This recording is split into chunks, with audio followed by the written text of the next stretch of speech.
What if a billionaire offered you $1 million for one night of nothing but sleep? When Daniel, a struggling single father, said no to the world's most powerful woman, he had no idea his refusal would shatter her empire, expose deadly secrets, and ignite a love story that would change everything. This is their story, a tale of courage, sacrifice, and the price of true connection. Stay with me until the end to see how far love can travel, and comment your city so I can see how far this story reaches across the world. The amber glow of the Serenity Spa's reception area cast long shadows across the marble floor as Daniel Martinez folded the last of the Egyptian cotton towels. At 32, his hands bore the calluses of a man who had worked every job imaginable: construction delivery driver, night security, anything, to keep food on the table for his 8-year-old daughter, Emma. The spa job was his third this week, a weekend gig that barely covered the rising cost of Emma's school supplies, but it was honest work, and that mattered to him. The grandfather clock in the corner chimed 11 p.m., its deep resonance echoing through the empty hallways. Most of the staff had gone home hours ago, leaving Daniel alone with the peaceful silence that he'd grown to cherish during these late shifts. It was the only time his mind could truly rest free from the constant worry about bills, about Emma's future, about whether he was enough for the brilliant little girl who looked at him like he hung the stars. The soft whisper of expensive heels against marble broke the silence. Daniel looked up from the towel cart to see a woman approaching, not just any woman, but Isabella Kane, whose face graced the covers of Forbes and Business Weekly with the same frequency that most people checked their phones. Even in the dim lighting, her presence was unmistakable. Tall, elegant, with dark hair pulled back in a perfect chignon, and wearing a black coat that probably cost more than Daniel made in 6 months. But it was her eyes that caught his attention, tired, haunted, like someone who hadn't truly slept in years. "Excuse me." Her voice was crisp, authoritative, the kind of voice accustomed to being obeyed without question. "I need to speak with you." Daniel straightened, instinctively smoothing his uniform polo. "Ma'am, if you're looking for services, I'm afraid we're closed. The last appointment ended at 9 and I'm not here for a massage." Isabella's interruption was sharp, final. She moved closer, and Daniel caught the faintest hint of expensive perfume mixed with something else, desperation perhaps. "I have a proposition for you." Daniel's eyebrows furrowed. In his experience, propositions from wealthy strangers rarely ended well for people like him.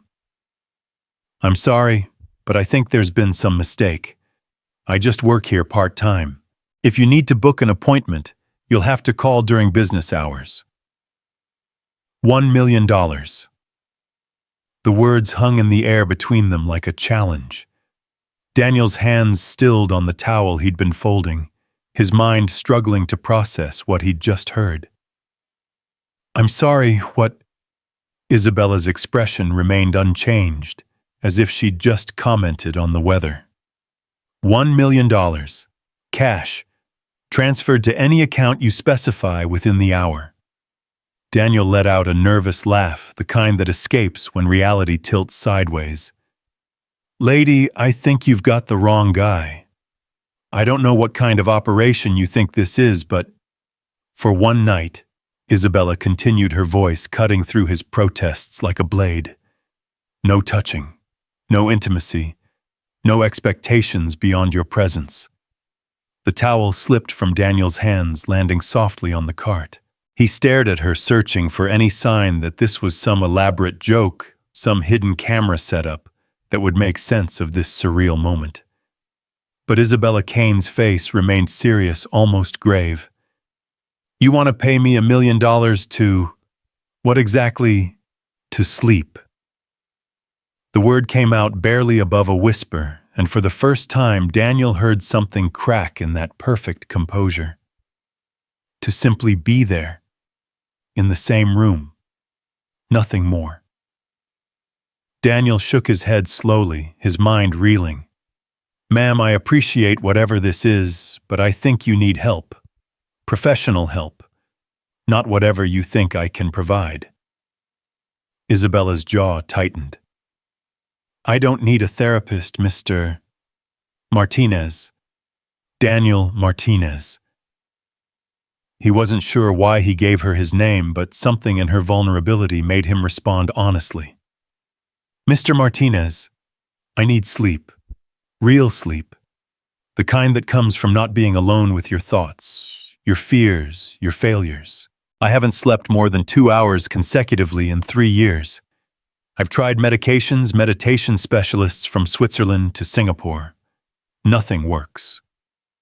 Daniel studied her face, noting the carefully concealed dark circles under her eyes, the slight tremor in her hands. And you think paying a stranger to watch you sleep is going to fix that? I think, Isabella said. Stepping closer, her voice dropping to something almost pleading, that having someone near someone with no agenda, no history, no reason to judge or betray, might allow my mind to finally quiet. The silence stretched between them, broken only by the distant hum of the spa's ventilation system. Daniel found himself looking into Isabella Kane's eyes, really looking, and seeing something that all her billions couldn't hide. A woman at the end of her rope, grasping for anything that might pull her back from an edge she'd been teetering on for far too long. Why me? Daniel asked finally. You could hire anyone. Professional caregivers, nurses, hell, probably half the city would take that deal. Isabella's smile was bitter. Professional caregivers report to their agencies. Nurses have ethical obligations, and half the city would see dollar signs and opportunity. You. She paused, seeming to choose her words carefully. You asked why not how much. Daniel felt the weight of her observation. She was right. His first instinct hadn't been to negotiate or accept, but to understand. It said something about both of them, though he wasn't sure what. Ms. Kane, Daniel began slowly. I appreciate that you're struggling with something serious. Insomnia, anxiety, whatever it is, I can see it's real. But what you're suggesting, it's not right. Not right. Isabella's voice sharpened again, her CEO mask sliding back into place. I'm offering fair compensation for a simple service. No one gets hurt, everyone benefits. How is that not right? Daniel ran a hand through his dark hair, feeling suddenly exhausted himself. Because you can't buy peace of mind. You can't purchase genuine human connection. And whatever you're looking for, real rest, real comfort, it doesn't work that way. Explain to me how it does work then. The challenge in her voice was unmistakable. It works when someone cares about you enough to sit with you through the dark hours because they want to, not because they're paid to. It works when you trust someone enough to be vulnerable and they choose to protect that vulnerability. What you're offering, it's just another transaction. Isabella's face had gone very still. And what makes you such an expert on human connection, Mr. Martinez?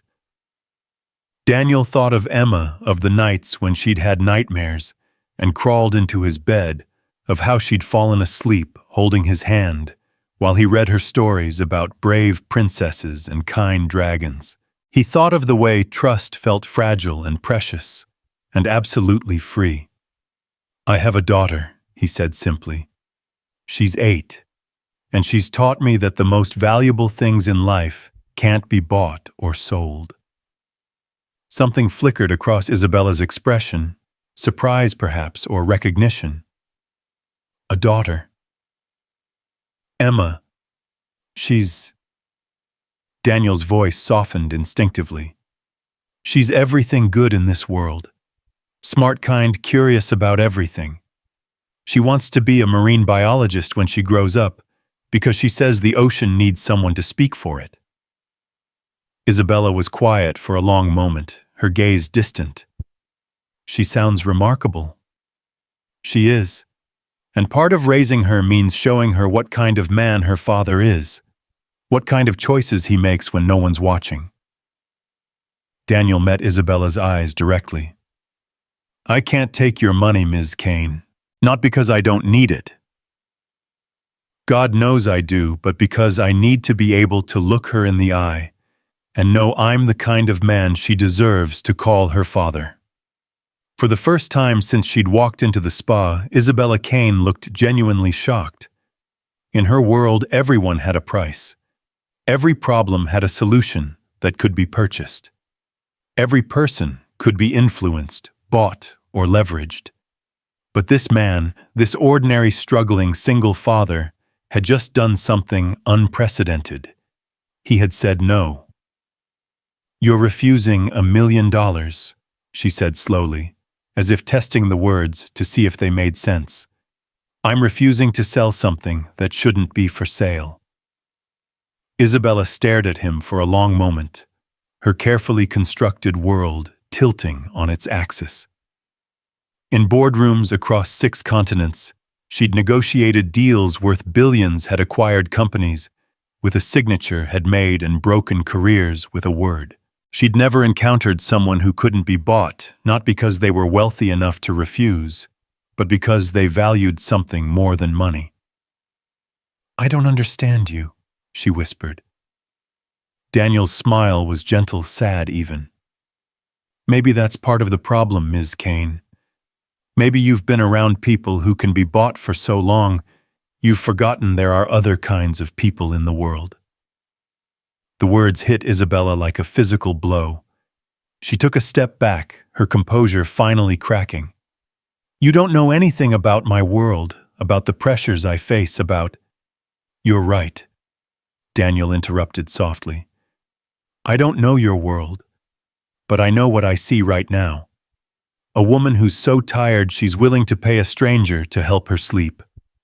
A woman who's so isolated she thinks human connection can be purchased.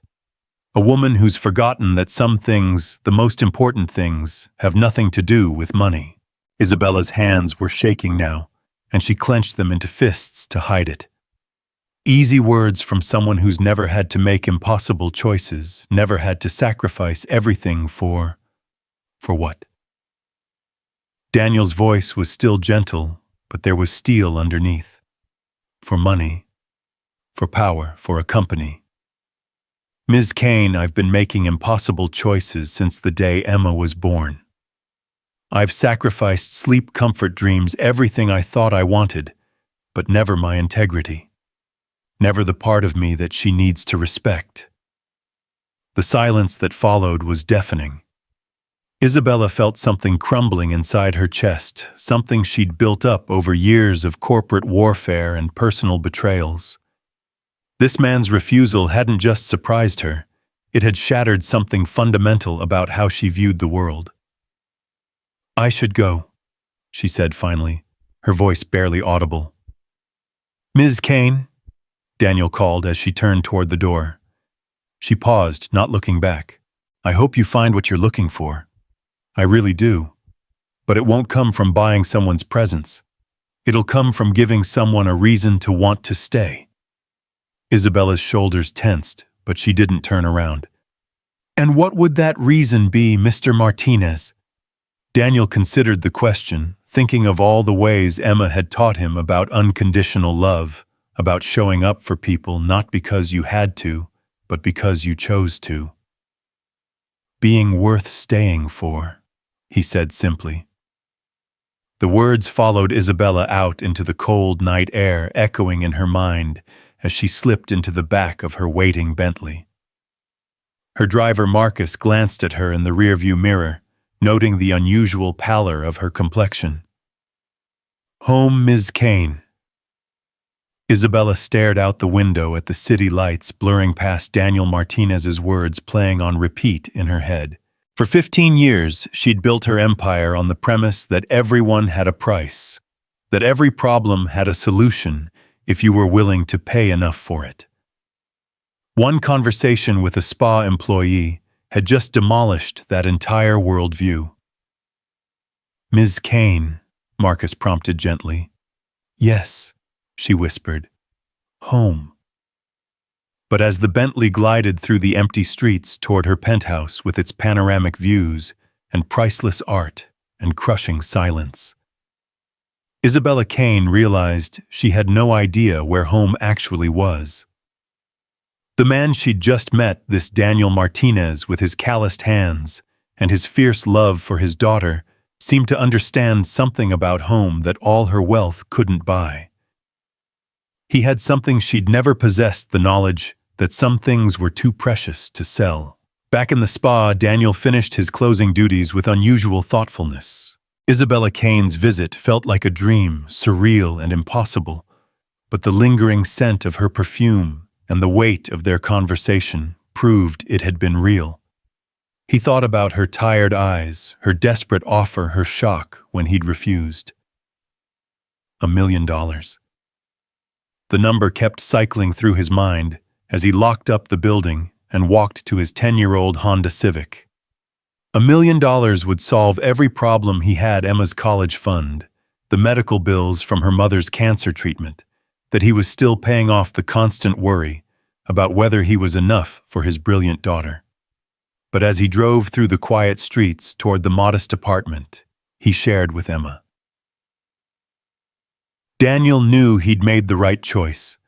Some things couldn't be bought or sold, and the most important lesson he could teach his daughter was that her father was a man who understood the difference.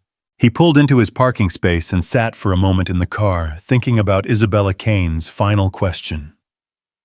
What would give someone a reason to stay? The answer seemed obvious to him now, sitting in the shadows of his ordinary life.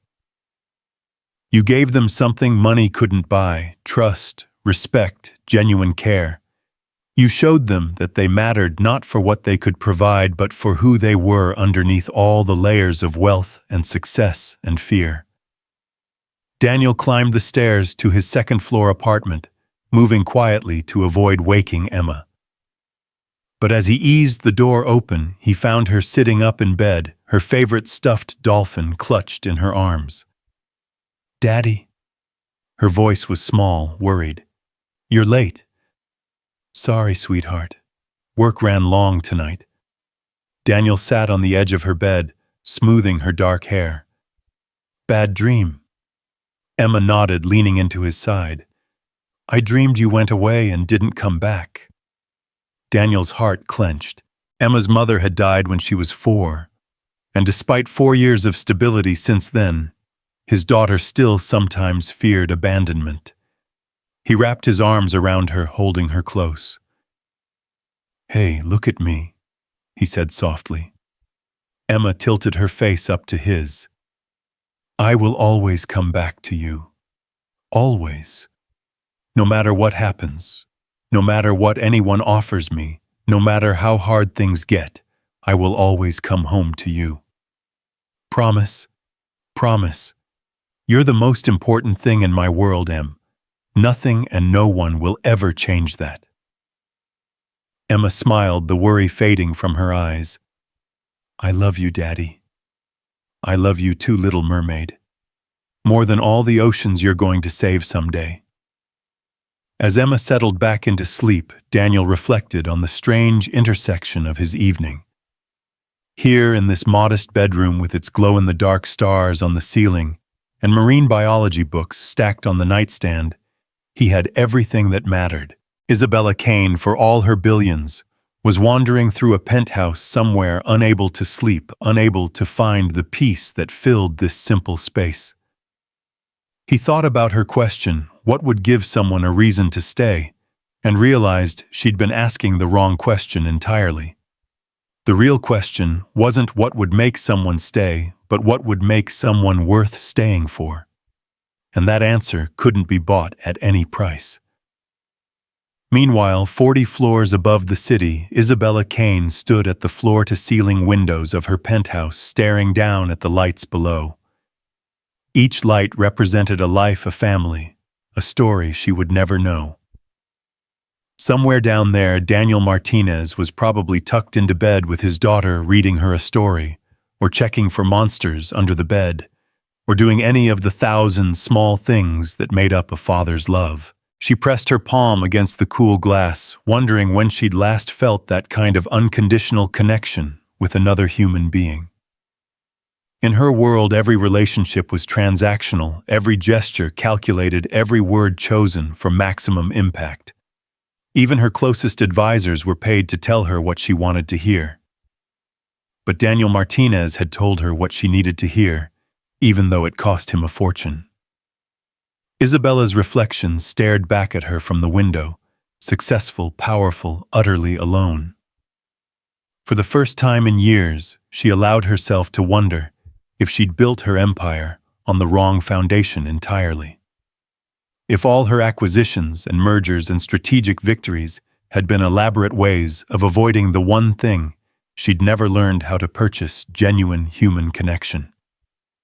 The thought terrified her more than any hostile takeover ever had.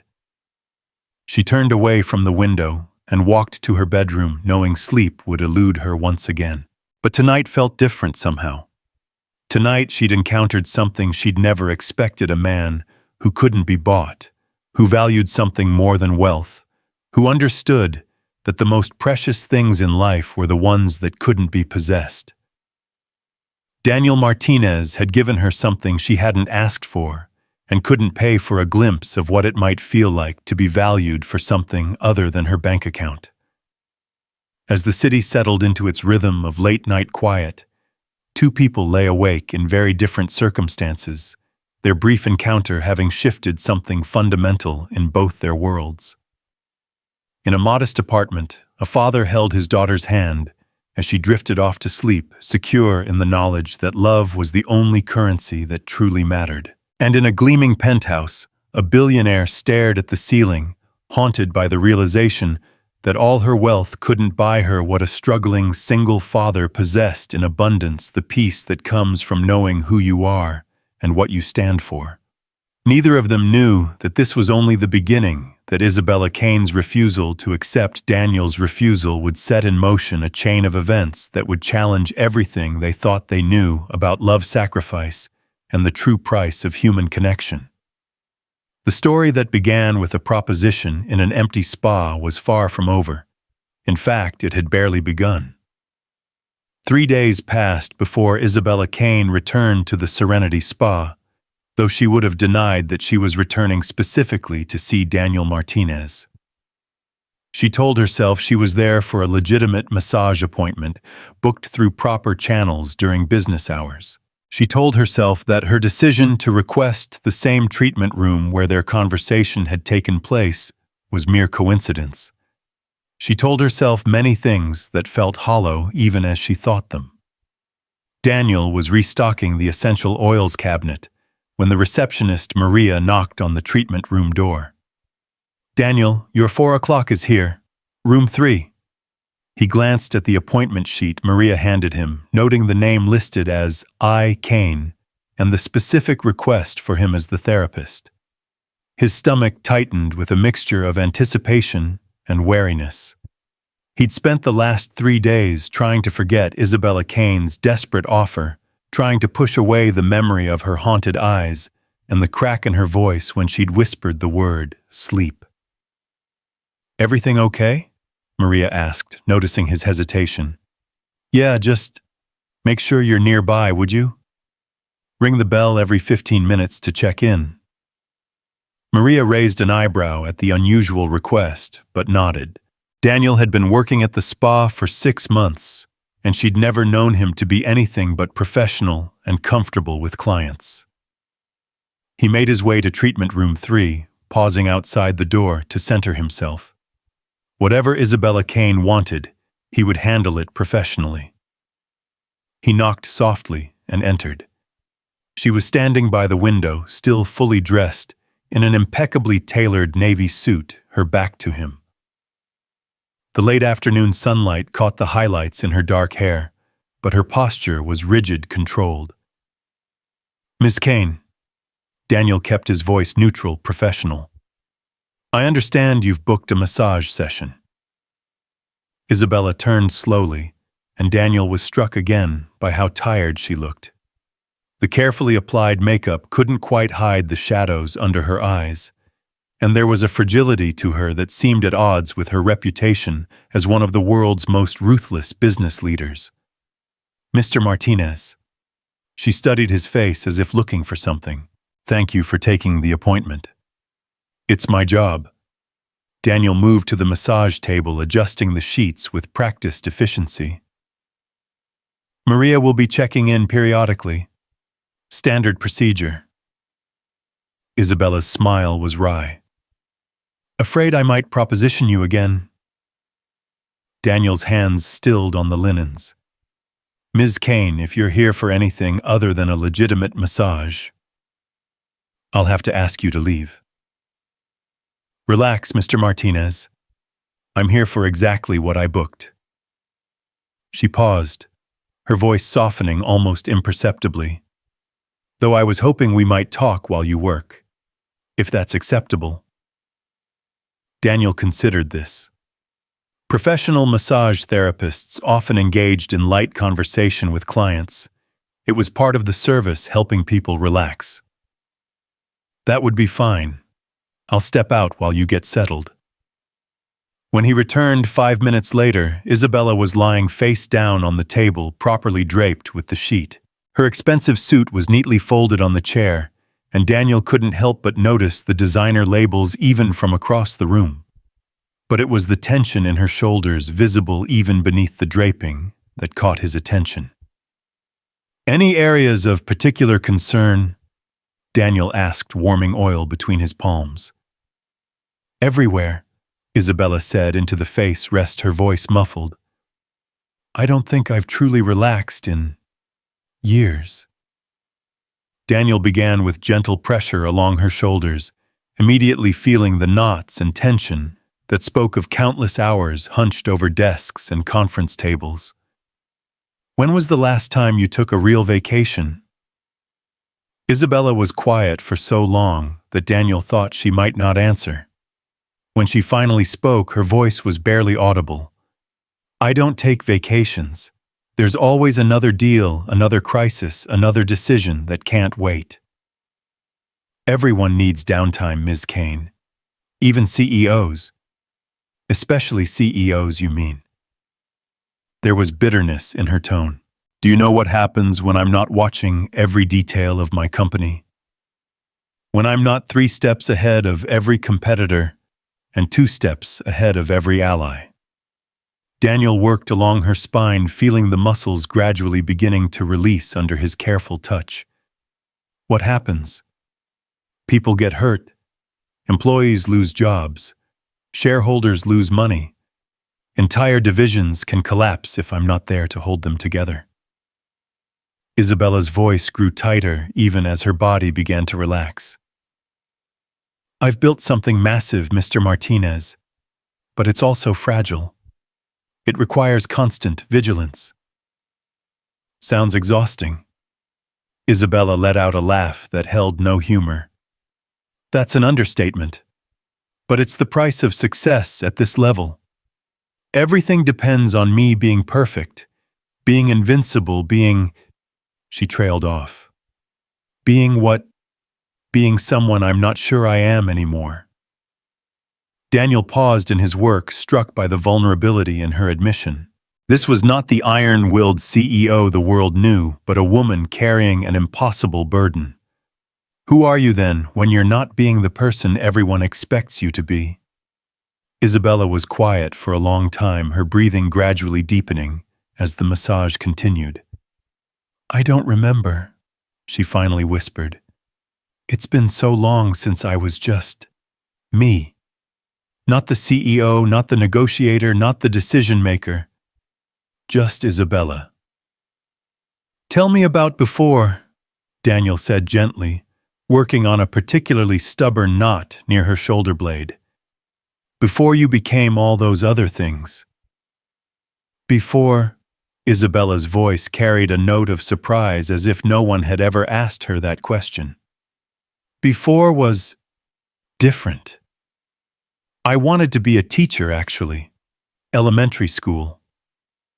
I loved the idea of helping children discover the world, of being there for those magical moments when understanding clicks into place. Daniel smiled, though she couldn't see it. What changed? Life. My father died when I was 19, left the family business in chaos. My mother had never worked a day in her life. My younger brother was still in high school. Someone had to step up, and I was the only one who could. Isabella's voice grew distant, lost in memory. I told myself it would be temporary, just until we got things stable. How long ago was that? 15 years. Daniel felt the weight of those years in the tension beneath his hands. Do you ever regret it? Isabella was quiet for so long that Daniel wondered if he'd overstepped. When she finally answered, her voice was thick with emotion. Every day. But regret is a luxury I can't afford. Too many people depend on the choices I've made.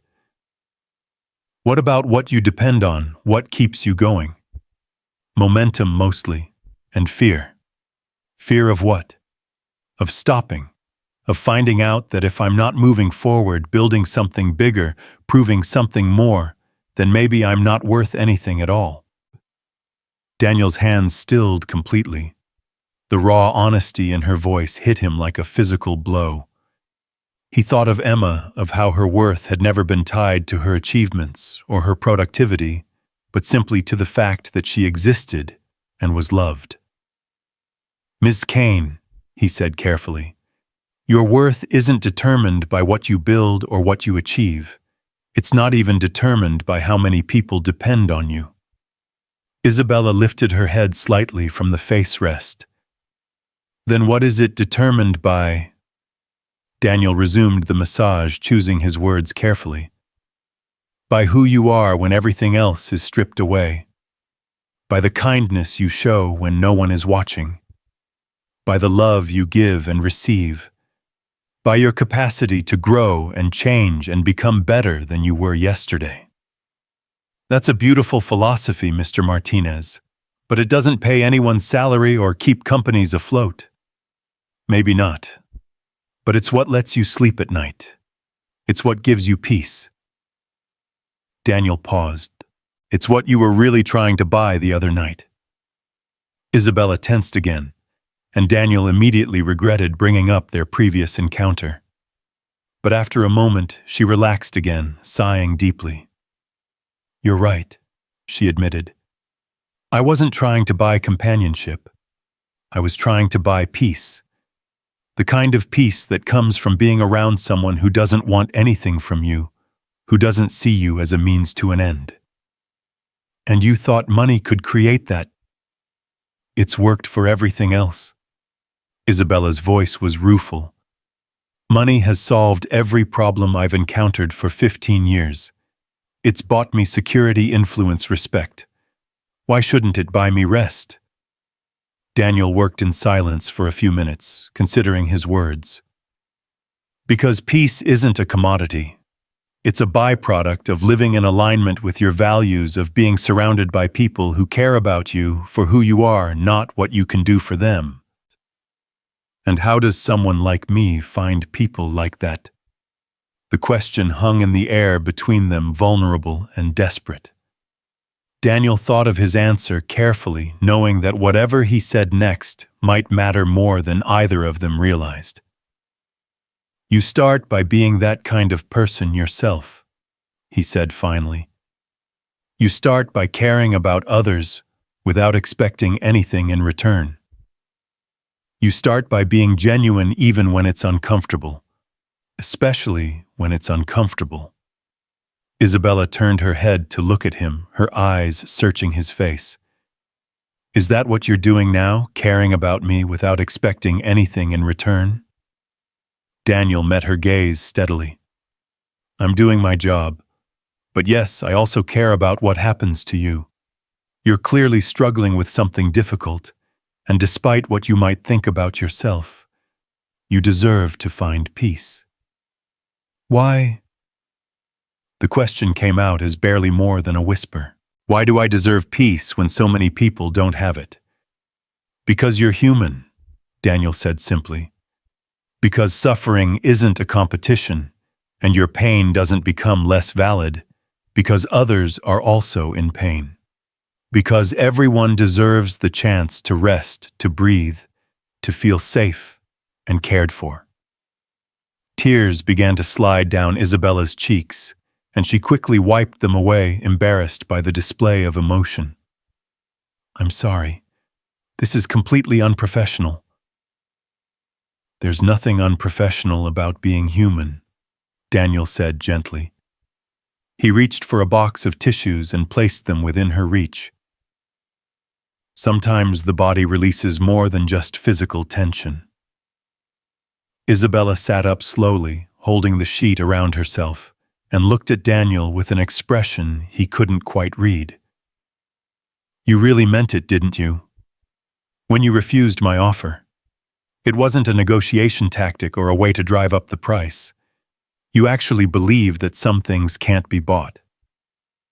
I do. Even when refusing cost you something you desperately needed. Daniel thought of the bills stacked on his kitchen table, of the worry that kept him awake some nights, wondering if he was providing enough for Emma. Even then, Isabella shook her head slowly, as if still trying to process this foreign concept. I've spent 15 years in a world where everything has a price, where loyalty can be purchased, where principles are just another asset to be leveraged. You're asking me to believe in something I've never seen proof of. I'm not asking you to believe anything, Daniel said. I'm just telling you that there are still people in the world who operate by different rules. People who choose integrity over profit, who choose love over advancement, who choose to do right even when it costs them. People like you. Daniel shrugged, uncomfortable with the praise. People like a lot of folks, actually. You just might not have met many of them in your circles. Isabella considered this, her business mind immediately jumping to the implications. And these people, they're not motivated by money. Oh, we need money to survive just like everyone else. But we're not motivated solely by money. We're motivated by wanting to be the kind of people our children can respect, by wanting to contribute something positive to the world, by wanting to sleep well at night, knowing we've lived with integrity. Your daughter, Isabella said suddenly. Emma. She's lucky to have a father who thinks that way. Daniel's face softened immediately at the mention of his daughter. I'm the lucky one. She's taught me more about what really matters than any philosophy book or self-help guru ever could. Tell me about her. Daniel hesitated. Talking about Emma felt deeply personal, and he wasn't sure he wanted to share those precious details with someone he barely knew.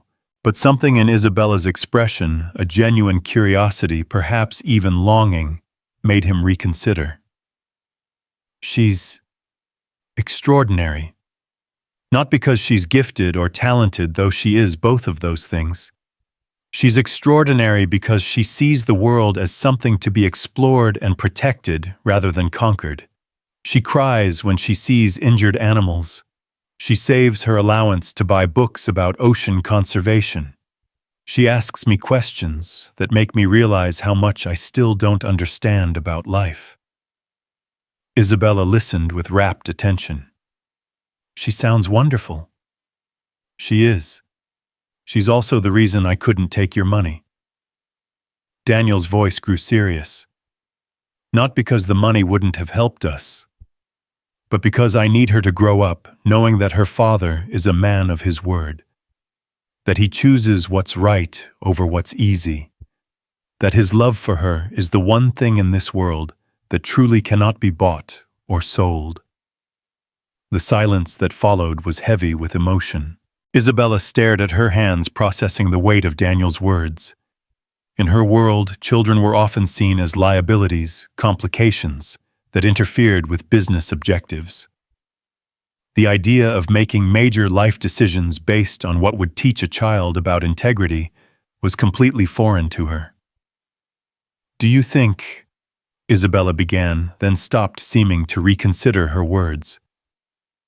"Do I think what? Do you think it's too late for someone like me to learn to live differently?" Daniel studied her face, seeing past the expensive clothes and perfect makeup to the vulnerable woman underneath. "Ms. Kane, you're sitting here asking that question, which means you already know the answer. It's never too late to choose differently. It's never too late to decide what kind of person you want to be. But I have responsibilities, obligations, thousands of people whose livelihoods depend on the company I've built. I can't just walk away and become an elementary school teacher." "I'm not suggesting you walk away from everything. I'm suggesting you consider whether the way you're doing things now is sustainable, whether the cost of maintaining your empire is worth what it's taking from you." Isabella stood up, wrapping the sheet around herself more securely, and walked to the window. The city spread out below them, a testament to ambition and achievement and the relentless pursuit of more. "What if changing means losing everything I've worked for?" she asked without turning around. "What if not changing means losing everything that actually matters?" Isabella's reflection in the window showed a woman at a crossroads, though she might not have recognized herself in that moment of vulnerability. "I don't know how to be different. This is who I've been for so long, I'm not sure there's anything else left." Daniel joined her at the window, careful to maintain appropriate distance. "The fact that you're questioning it means there's still something else there.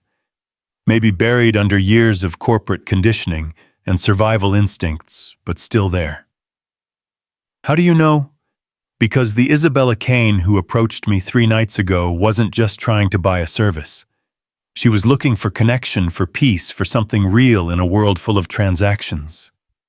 That person, the one desperate enough to ask a stranger for help, she's still in there." Isabella turned to face him, her eyes bright with unshed tears. "What if I don't know how to connect with people anymore? What if I've forgotten how to be normal?" Daniel's smile was gentle, encouraging. "Then you learn.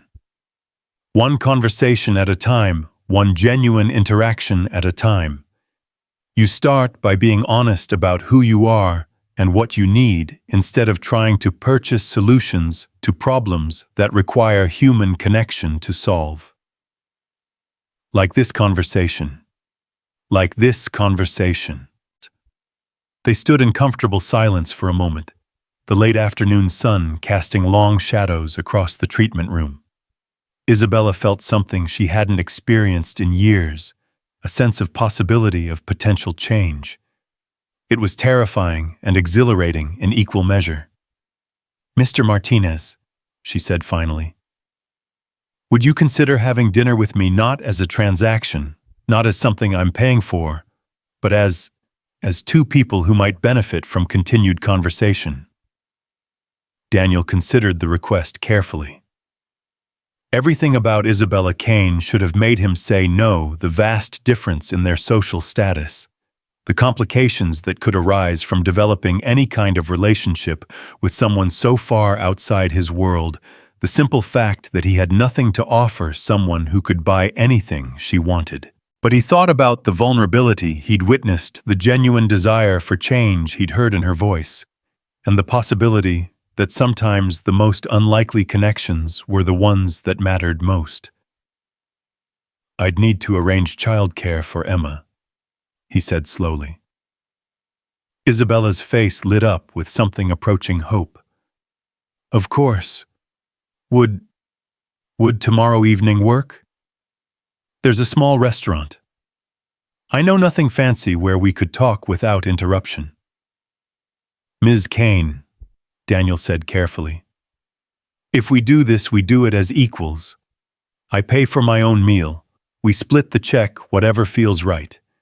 But no grand gestures, no expensive gifts, no attempts to solve my problems with your wallet. Can you agree to that?" Isabella's first instinct was to argue, to insist that her wealth shouldn't prevent her from being generous. but she recognized the wisdom in Daniel's boundaries. If she truly wanted to learn how to connect with people without the barrier of money, she needed to start practicing now. "I agree," she said. "Though it goes against every instinct I've developed over the past 15 years. Good instincts usually do feel uncomfortable at first," Daniel said with a smile. "They require us to grow." As they finalized the details for their dinner, both Daniel and Isabella were aware that they were stepping into uncharted territory. For him, it meant opening his carefully protected world to someone whose very presence could complicate everything he'd worked to build. For her, it meant attempting to form a genuine human connection without the safety net of financial leverage she'd relied on for so long. Neither of them could have predicted that this simple dinner invitation would set in motion a chain of events that would challenge everything they thought they knew about love sacrifice and the price of genuine human connection. But perhaps that was exactly what both of them needed, the unpredictable, uncontrollable, absolutely priceless experience of discovering who they could become when they chose courage over comfort. As Daniel left the spa that evening, he found himself looking forward to tomorrow with a mixture of anticipation and nervousness. Isabella Kane was unlike anyone he'd ever met, and their conversation had revealed depths he hadn't expected.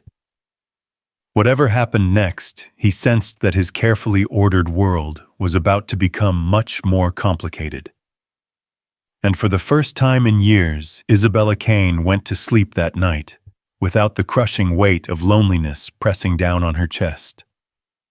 She still didn't sleep well, old habits died hard, but she slept with something she hadn't felt in a long time, hope. The restaurant Isabella had chosen was a small Italian place tucked away in a quiet neighborhood, the kind of establishment that survived on the loyalty of locals rather than the flashiness that attracted tourists. Daniel arrived first, having taken the bus across town after dropping Emma at his neighbor Mrs. Chen's apartment. He'd changed into his best shirt, a simple blue button-down that Emma had helped him pick out for parent-teacher conferences, and felt simultaneously overdressed and underdressed for whatever this evening might bring. Isabella appeared in the doorway 10 minutes later, and Daniel almost didn't recognize her. Gone was the severe business suit, replaced by dark jeans and a soft cream sweater that made her look younger, more approachable. Her hair fell loose around her shoulders, and she wore minimal makeup. For the first time since he'd met her, she looked like someone he might actually encounter in his everyday world. "I hope this place is acceptable," she said, as they were seated at a corner table. "I asked my assistant to find somewhere quiet and normal." Daniel glanced around at the mismatched chairs and hand-painted murals of the Italian countryside. "It's perfect. Though I have to ask, do you have assistants research restaurants for all your dinner dates?" Isabella's cheeks flushed slightly. "I don't actually. This isn't something I do, have dinner with people outside of business, I mean. I wasn't sure how to choose appropriately." The admission was so guileless that Daniel felt a pang of sympathy for her. "Well, you chose well. This feels like a place where people can actually talk to each other." Their waitress, a woman in her 50s with kind eyes and an apron that had seen better days, approached with menus and a warm smile. "Good evening, folks. Can I start you off with something to drink?" Daniel ordered a beer, Isabella asked for water, and they settled into the awkward silence that follows when two people from vastly different worlds attempt to find common ground. "So," Isabella began, then stopped, clearly uncertain how to proceed. "I realize I don't actually know how to do this." "Do what?" "Have a normal conversation with someone I'm not trying to negotiate with or acquire something from." She laughed nervously. "It's pathetic, really. I can command a boardroom full of hostile executives, but ask me to have dinner with someone without an agenda, and I'm completely lost." Daniel studied her face, seeing the genuine vulnerability beneath her uncertainty. Maybe that's the problem. You're still thinking of this as something you need to perform or control. What if you just let it happen? Let what happen, the conversation, the connection, whatever this is supposed to be. Daniel took a sip of his beer, choosing his words carefully. You said yesterday that you wanted to learn how to be genuine with people. Being genuine means letting go of control at least a little bit. Isabella gripped her water glass tighter. Control is all I know. It's how I've survived for 15 years. I'm not asking you to give up control of your entire life. Just this one dinner. Just these few hours. Daniel leaned forward slightly. Tell me something real about yourself. Not about your company or your achievements. Something that matters to you personally. Isabella was quiet for a long moment, staring at the flickering candle between them. When she spoke, her voice was soft, almost hesitant. I have a garden. Daniel raised an eyebrow. A garden on the roof of my building. It's the one place in my life that isn't scheduled or optimized or strategically planned. I go up there sometimes early in the morning before the rest of the world wakes up, and I just tend to things. Pull weeds, water plants, watch things grow. What do you grow? Isabella's face softened, and for the first time since he'd met her, Daniel saw something approaching peace in her expression. Herbs, mostly. Basil, rosemary, thyme. Some tomatoes. Nothing grand or impressive. Just life. Do you cook with them? Isabella laughed, and the sound was surprisingly genuine. I can barely boil water. I have a chef who comes in 3 times a week to prepare meals. But sometimes I'll pick fresh basil just to smell it, or crush rosemary between my fingers. It reminds me that there are still things in the world that grow according to their own timeline, not mine. Daniel felt something shift in his perception of her. This wasn't the ruthless CEO the media portrayed, but a woman who found solace in nurturing something simple and honest. How long have you had the garden? About 3 years. I started it after a particularly brutal quarter where we had to lay off 200 employees. I couldn't sleep for weeks, knowing that my decisions had disrupted so many lives. Isabella's voice grew distant. One morning, I went up to the roof well, honestly, I was considering whether jumping off might solve everyone's problems. But instead, I noticed these weeds growing through cracks in the concrete. Life persisting despite impossible conditions. The casual mention of suicidal thoughts hit Daniel like a physical blow. He set down his beer and looked at her directly. Isabella. She met his eyes, and he saw the surprise there at his use of her first name. I wasn't going to do it, she said quickly. Sometimes the weight of everything becomes overwhelming. Do you still feel that way? Isabella considered the question seriously. Sometimes. Less often since I started the garden. There's something about nurturing life that makes you value your own a little more. Their waitress returned to take their orders, and the interruption gave Daniel time to process what Isabella had just shared. When they were alone again, he reached across the table and covered her hand with his, briefly gently, a gesture of comfort rather than romance. Thank you for telling me that, he said. It couldn't have been easy to share. Isabella stared down at her hand, where his had been, as if the brief contact had left a mark. I've never told anyone about the garden, or about that morning on the roof. My therapist would probably have me committed if she knew. You have a therapist, Dr. Sarah Chen. She's brilliant, very discreet, and completely ineffective with me. Isabella's smile was rueful. I spend our sessions analyzing her questions like they're contract negotiations. I don't think I've ever given her a completely honest answer about anything. Daniel shook his head. Why have a therapist if you're not going to be honest with her? Because having a therapist is what successful people do when they're struggling. It's another box to check, another problem to solve systematically. Isabella paused. But you're right. It's completely pointless if I'm not willing to be vulnerable. Vulnerability is terrifying, Daniel admitted. But it's also the only way to form real connections with people. You can't love someone or be loved by someone if you're not willing to let them see who you really are. Isabella's eyes sharpened. Is that what we're doing here, trying to form a connection? The question hung between them, loaded with implications neither of them was quite ready to examine.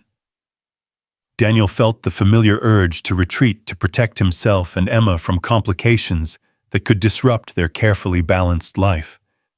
But he also recognized something precious in this moment, the possibility of helping someone find their way back to themselves. I think, Daniel said carefully, we're two people who recognized something in each other that we both needed. You needed to meet someone who couldn't be bought. I needed to meet someone who reminded me that integrity matters more than I sometimes remember. You always remember that integrity matters. Not always. There are plenty of nights when I lie awake wondering if I'm being selfish, keeping Emma in a modest apartment, when I could have given her so much more by making different choices. Wondering if my principles are really serving her, or just serving my own ego. Isabella leaned forward, genuinely curious. And what conclusion do you reach? That the greatest gift I can give her isn't money or opportunities, but the knowledge that her father is someone she can respect. That he makes choices based on what's right, not what's easy or profitable. Daniel paused. Though I'll admit there are times when that feels like cold comfort, when she needs new shoes or wants to join the swim team, and I have to explain that we can't afford it this month. What does she say when you explain that? Daniel's expression softened. She usually hugs me and tells me she doesn't need those things anyway. 8 years old, and she's already more mature than most adults I know. She sounds extraordinary. She is. She's also the reason I knew I couldn't take your money no matter how much it would have helped us. Daniel met Isabella's eyes directly. Because someday she's going to face her own impossible choice between what's easy and what's right. And when that moment comes, I want her to remember that her father chose right, even when it cost him. Isabella was quiet for several minutes, processing the weight of Daniel's words. In her world, parents routinely chose financial advancement over family time, career opportunities over children's needs.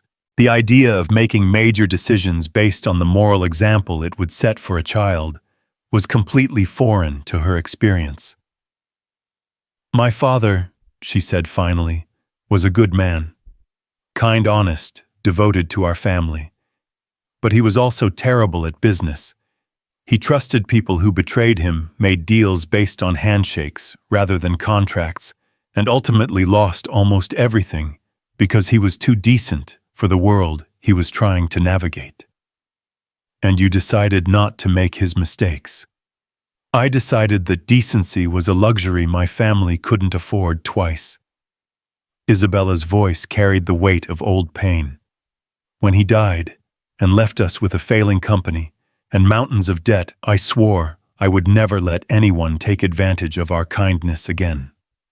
I would be smarter, harder, more ruthless than anyone else in the room. Daniel began to understand the fortress Isabella had built around herself. And it worked. It worked spectacularly. I saved the company, expanded it globally, turned our family name into something people respected instead of pitied. Isabella's smile was bitter. But somewhere along the way, I stopped being the daughter my father raised and became someone he probably wouldn't recognize. What would he think of who you've become? Isabella's eyes filled with tears. She quickly blinked away. He'd be proud of what I've accomplished, but I think he'd be heartbroken by what I've sacrificed to accomplish it." Their food arrived, providing another natural break in the intensity of their conversation. They ate in comfortable silence for a while, each lost in their own thoughts. Daniel found himself studying Isabella's face in the soft candlelight, noting the way her features relaxed when she wasn't performing the role of CEO, the glimpses of the woman she might have been in a different life. "Can I ask you something personal?" Isabella said eventually. "You've been asking me personal questions all evening. This is different." She set down her fork and looked at him directly. "Emma's mother. What happened to her?" Daniel's fork paused halfway to his mouth. The question hit an old wound that had mostly healed but still ached when prodded. "Cancer. She was diagnosed when Emma was 2, fought it for almost 2 years. I'm sorry. That must have been devastating." It was. But also, Daniel searched for the right words. "It taught me what really mattered. When someone you love is dying, all the things you think are important, career advancement, financial security, social status, they just fade away.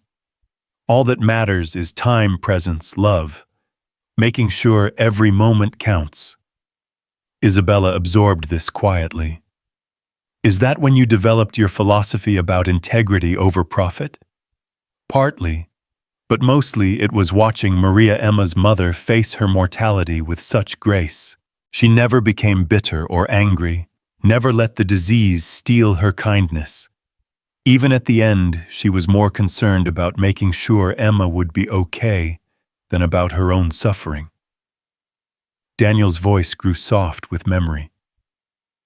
"The night before she died, she made me promise that I would raise Emma to be strong, but not hard, successful, but not ruthless.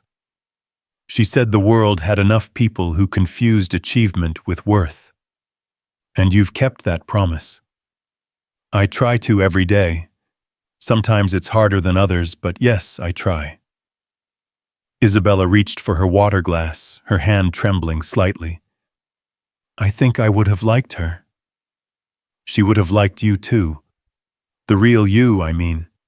Not the CEO persona, but the woman who grows herbs on a rooftop and worries about whether she's lost herself." "How can you be sure?" Daniel considered the question seriously. "Because Maria had a gift for seeing potential in people, for recognizing the good that existed even when it was buried under layers of pain or fear or survival instincts. She would have seen what I see in you." "And what do you see in me?" The question was asked quietly, vulnerably, as if Isabella genuinely didn't know the answer. Daniel looked at her, really looked, taking in the way the candlelight caught the highlights in her hair, the intelligence in her dark eyes, the slight tremor of uncertainty in her voice. "I see someone who's forgotten who she is, but is brave enough to try to remember. I see someone who's built something impressive but is wise enough to question whether it was worth the cost. I see someone who's been alone for so long that she's forgotten how to let people in but who's still willing to try." Daniel paused. "I see someone worth knowing, Isabella, someone worth caring about." The silence that followed was charged with emotion. Isabella stared at Daniel as if he'd just spoken in a foreign language, her business-trained mind struggling to process the concept of being valued for something other than her utility or her wealth. "I don't know how to be that person," she whispered. "You're already being her. Right now, in this moment, you're being exactly who you are instead of who you think you should be. That's all anyone can ask for." Isabella's phone buzzed on the table between them, displaying a message that made her face immediately tense. Daniel watched as her entire demeanor shifted, the vulnerable woman disappearing behind the familiar mask of the CEO. "I'm sorry," she said, her voice suddenly clipped and professional. There's a situation at the office that requires my immediate attention. At 9 o'clock at night, Isabella was already standing, gathering her purse with practiced efficiency. Business doesn't observe normal hours when you're operating in multiple time zones. I have a conference call with our Hong Kong office in 20 minutes, and if I'm not there to handle this personally, we could lose a deal worth $60 million.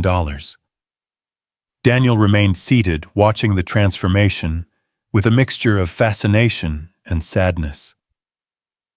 What happens if you don't take the call, if you trust your Hong Kong team to handle it without you? Isabella paused in her preparations to leave, clearly taken aback by the suggestion. They can't handle it without me. That's why they're calling. If I'm not there to make the final decision, to navigate the complexities, they don't understand. The entire deal could collapse. Or, Daniel said gently, they could figure it out. They could learn to handle complex decisions without you. They could discover that they're more capable than you've been giving them credit for. That's not how business works, Daniel. At this level, every decision matters. Every detail could be the difference between success and failure. Daniel stood slowly, leaving money on the table for his portion of the meal. And how's that working for you, the constant vigilance, the inability to step away even for a few hours? Are you more successful now than you were 3 hours ago when you trusted your team to handle things without you? Isabella's jaw tightened. You don't understand the pressures I'm under, the responsibilities I have. This isn't just about me. Thousands of jobs depend on the decisions I make. I understand more than you think, Daniel said quietly. I understand what it's like to carry the weight of other people's welfare. But I also understand that true leadership sometimes means stepping back and letting other people grow into their potential. Easy to say when your daughter's future doesn't depend on a single phone call.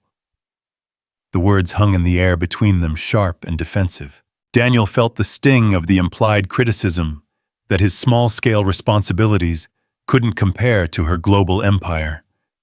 But he also heard the fear underneath her words, the terror of letting go of control even for a moment.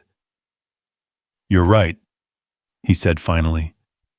I don't carry the weight you carry, but I do know that the woman I've been talking to tonight, the one who grows herbs and questions whether her achievements have been worth their cost.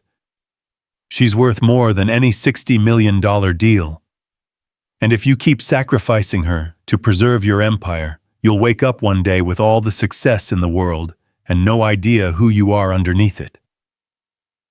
Isabella stared at him for a long moment, conflict written clearly across her face. For a heartbeat, Daniel thought she might choose differently, might trust her team to handle the crisis without her. But then her phone buzzed again, and the moment passed. I have to go, she said, but her voice lacked its earlier conviction. I know you do, but Isabella. Daniel waited until she met his eyes. This will always be your choice. Every time your phone rings, every time a crisis demands your attention, every time you have to choose between being present for your life or being indispensable to your business, it's a choice. And you're the only one who can decide what you're choosing toward. Isabella left without another word, but Daniel caught the way her steps slowed as she reached the restaurant's entrance, the way she glanced back before disappearing into the night. He sat back down at their table, nursing his beer and thinking about the evening's revelations. He'd expected dinner with Isabella Kane to be awkward, perhaps even difficult. He hadn't expected to discover someone so fundamentally lost, so desperate for connection, that she was willing to pay a stranger for the simple comfort of not being alone. But he also hadn't expected to find himself genuinely caring about what happened to her, or to recognize in her struggle something that resonated with his own fears about whether he was making the right choices for Emma's future. His phone buzzed with a text from Mrs. Chen. Emma fell asleep during homework. She can stay here tonight if you want to finish your evening out." Daniel smiled, touched by his neighbor's kindness. Mrs. Chen had been watching Emma occasionally for the past 2 years, ever since her own husband had passed away, and she'd admitted to being lonely in the evenings. It was one of those organic arrangements that developed in communities where people looked out for each other. Emma got extra attention and help with her Mandarin lessons, Mrs. Chen got the joy of a child's company, and Daniel got the occasional evening off. He walked to Mrs. Chen's apartment, finding Emma curled up on the couch with her marine biology textbook, fast asleep, with a pencil still in her hand. Mrs. Chen met him at the door with a fond smile. "She was determined to finish reading about coral reefs," the older woman whispered. "Fell asleep right in the middle of taking notes."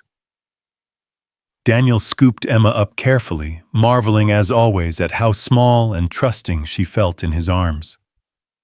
She stirred slightly as he carried her home, mumbling something about seahorses before settling back into sleep. As he tucked her into her own bed, Emma's eyes fluttered open. "Daddy, how was your dinner?" "It was educational," Daniel said, smoothing her hair. "How was your evening with Mrs. Chen?" "Good. She taught me how to write ocean in Chinese characters." Emma yawned, already drifting back toward sleep. "She said the character for water looks like waves because words should remind us of the things they represent." Daniel felt a sudden tightness in his chest, struck by the simple wisdom of Mrs. Chen's observation. Words should remind us of the things they represent. He thought of Isabella, of how the word success had become divorced from any sense of satisfaction or joy in her life, how achievement had lost its connection to actual accomplishment or growth. "Daddy," Emma's voice was barely audible now. "Are you happy?" The question came out of nowhere, as children's most profound questions often do. Daniel considered his answer carefully, knowing that Emma would remember this moment, this response, perhaps for years to come. "I'm happy because I have you," he said truthfully. "I'm happy because we have each other, and because we get to wake up every day and choose to be kind, to help others, to learn new things." "Are you happy, sweetheart?" Emma nodded against her pillow. "I'm happy because you always come home. Even when you're late, I know you'll always come home to me." As Daniel turned off Emma's light and closed her door, he thought about Isabella Kane, somewhere across the city, probably in her gleaming office, sacrificing sleep and peace for another deal, another achievement, another reason to delay the important work of figuring out who she was when she wasn't performing success.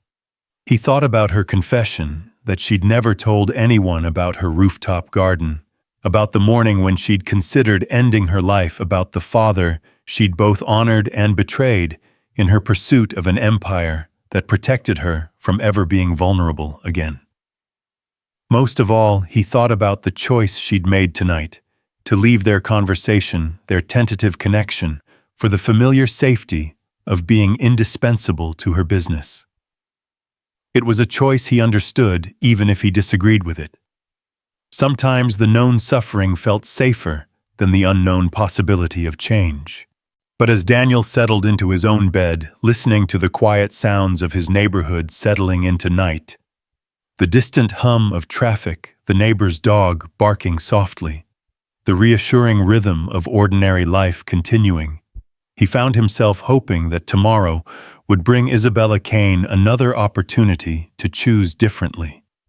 Because despite everything that separated their worlds, he'd seen something in her eyes tonight that reminded him of Emma's fundamental faith in the possibility of tomorrow being better than today.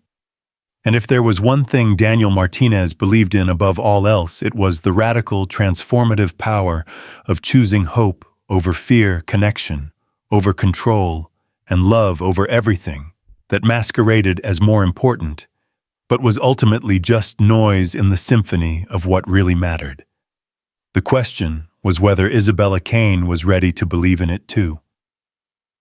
The $60 million deal collapsed at 3 in the morning. Isabella sat in her office staring at the email from Hong Kong that had arrived 20 minutes after her conference call ended. Despite her frantic intervention, despite flying her top negotiator to Asia on emergency notice, despite sacrificing her evening with Daniel to micromanage every detail, the client had ultimately chosen their competitor. The reason cited was philosophical differences regarding corporate culture and work-life balance. The irony wasn't lost on her.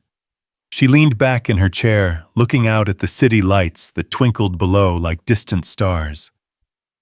Somewhere out there, Daniel Martinez was probably sleeping peacefully next to his daughter, secure in the knowledge that he'd made choices based on something more substantial than quarterly projections. Meanwhile, she sat alone in her glass tower, having gained nothing for her sacrifice except the bitter confirmation that her compulsive need for control was exactly what was driving opportunities away. Her phone rang again. Marcus, her head of Asian operations, calling from Singapore. Isabella, I know it's late there, but we need to discuss the fallout from the Henderson Group decision. The team is… Marcus. Isabella interrupted, her voice weary. What time is it there? What?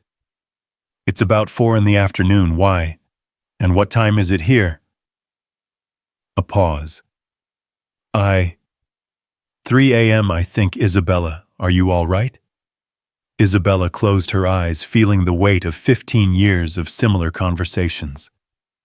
Marcus, I want you to handle the Henderson situation. Conduct whatever meetings you need, make whatever decisions seem appropriate, and send me a summary when you're done. But Isabella, this requires your direct involvement. The board will expect results. How we achieve those results is operational detail. Isabella's voice grew stronger as she spoke, surprising herself with the conviction she felt. You're brilliant at what you do, Marcus. I hired you because you're capable of navigating complex situations. So navigate this one. Are you giving me autonomous authority on this? I'm giving you the opportunity to prove what I already know, that you're capable of more than I've been allowing you to demonstrate. After she hung up, Isabella sat in the silence of her office, feeling something she hadn't experienced in years, the terrifying, exhilarating sensation of letting go. She thought about Daniel's words at dinner, about the difference between being indispensable and being effective, about the courage required to trust other people to grow into their potential. Her assistant's desk was covered with neat stacks of documents requiring her approval, contracts, needing her signature, reports, demanding her review. Normally, she would work through them systematically, maintaining the illusion that her personal attention to every detail was what kept the company running. Tonight, she simply turned off the lights and walked away. The elevator ride to the parking garage felt like a descent through layers of her own psyche. By the time she reached her car, Isabella had made a decision that would have seemed impossible 6 hours earlier. Instead of driving home to her penthouse, she programmed her GPS for an address she'd memorized, but never visited Daniel Martinez's apartment building. The neighborhood was quiet at this hour, working families settling into the rhythm of sleep before another day of honest labor. Isabella parked across the street from Daniel's building, a modest 3-story structure with window boxes full of flowers and bicycles chained to the front railing. The contrast with her own glass and steel world couldn't have been more stark. She sat in her car for nearly an hour, watching the building and questioning her own sanity. What was she planning to do? Wake Daniel at 4 in the morning to tell him she'd taken his advice? Confess that a failed business deal had somehow become the catalyst for a personal revelation? She had no script for this moment, no strategic objective, no clear desired outcome. For possibly the first time in her adult life, Isabella Kane was acting purely on instinct. A light came on in a second-floor window, a soft, warm glow, that suggested someone was awake, but trying not to disturb others. Isabella found herself wondering if it was Daniel, perhaps checking on Emma after a bad dream, or maybe just restless with his own thoughts.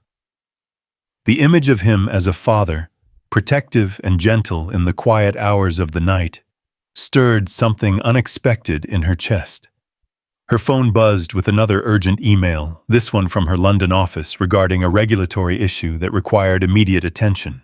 Isabella looked at the screen, then at the lighted window across the street, and made another unprecedented choice. She turned off her phone.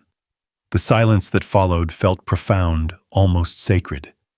For the first time in years, Isabella Kane was completely unreachable, completely present in a single moment rather than mentally juggling a dozen simultaneous crises.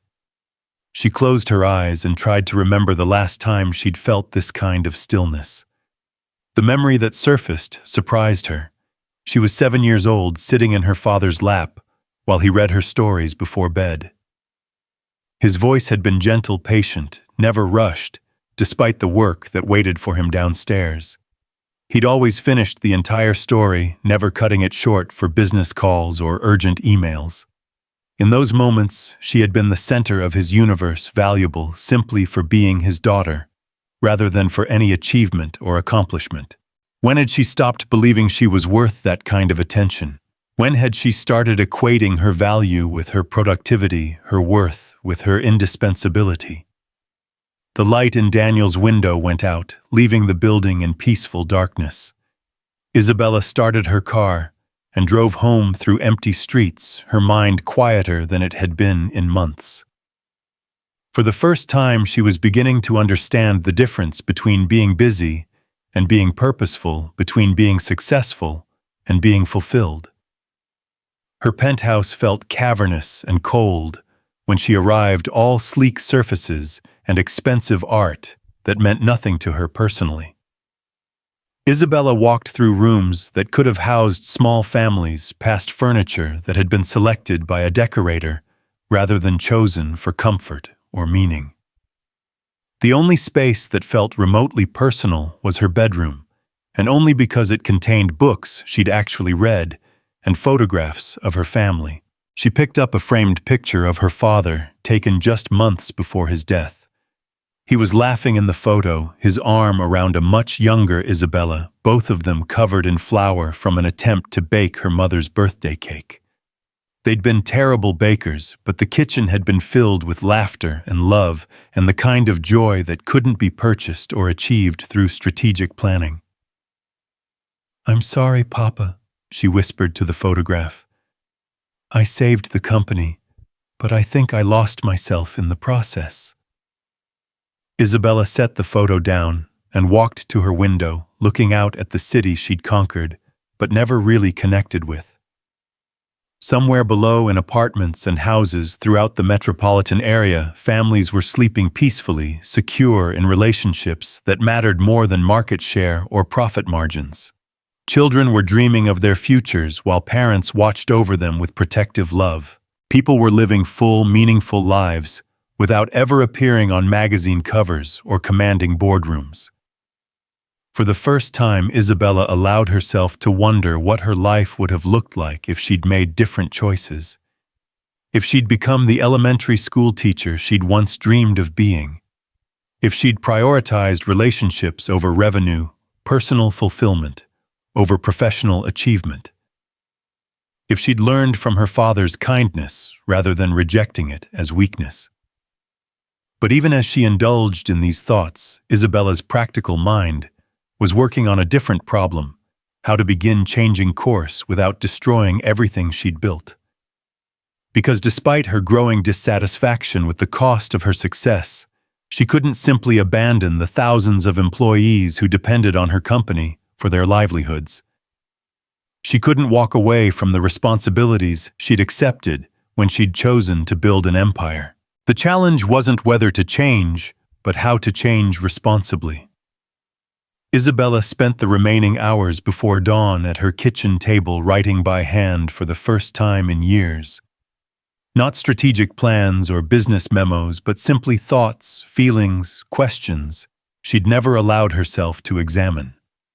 She wrote about her father's example and her fear of vulnerability. She wrote about the garden on her rooftop and the peace she found there. She wrote about Daniel Martinez and his refusal to compromise his integrity, about his daughter Emma, and the security of being loved unconditionally. Most importantly, she wrote about the possibility of becoming someone she could respect again, someone her father would recognize as his daughter. When the sun rose over the city, Isabella was still writing, still discovering thoughts and feelings she'd buried under years of corporate armor. The woman who had started the evening in desperate need of control had spent the night learning to let go, and the transformation was both terrifying and liberating. Her phone, which she'd left turned off, remained silent on the counter. For the first time in 15 years, Isabella Kane had missed her morning briefings, her market updates, her carefully orchestrated start to another day of empire management. Instead, she made herself coffee and toast, simple pleasures she usually relegated to her household staff, and sat in the growing daylight to read what she'd written. The words on the page revealed someone she barely recognized, vulnerable, searching, honest, about fears and failures she'd never admitted even to herself. It was the voice of the woman she'd been before she'd learned to armor herself against the world, before she'd confused invulnerability with strength. At 8 o'clock, her landline began ringing insistently. Then her assistant buzzed from the lobby, worried about her missed appointments. Then Marcus called from Singapore, confused about why she wasn't responding to his updates about the Henderson situation. Isabella listened to the sounds of her empire demanding her attention, and made another unprecedented choice. She would respond to the truly urgent matters, but she would no longer allow her business to consume every moment of her existence. She would learn to be the CEO of her company without making the company the CEO of her life. Her first call was to Dr. Sarah Chen. Isabella, this is unexpected. We don't have a session scheduled until Thursday. Dr. Chen, I need to ask you something, and I need you to answer honestly. Isabella took a deep breath. Do you think I'm a lost cause?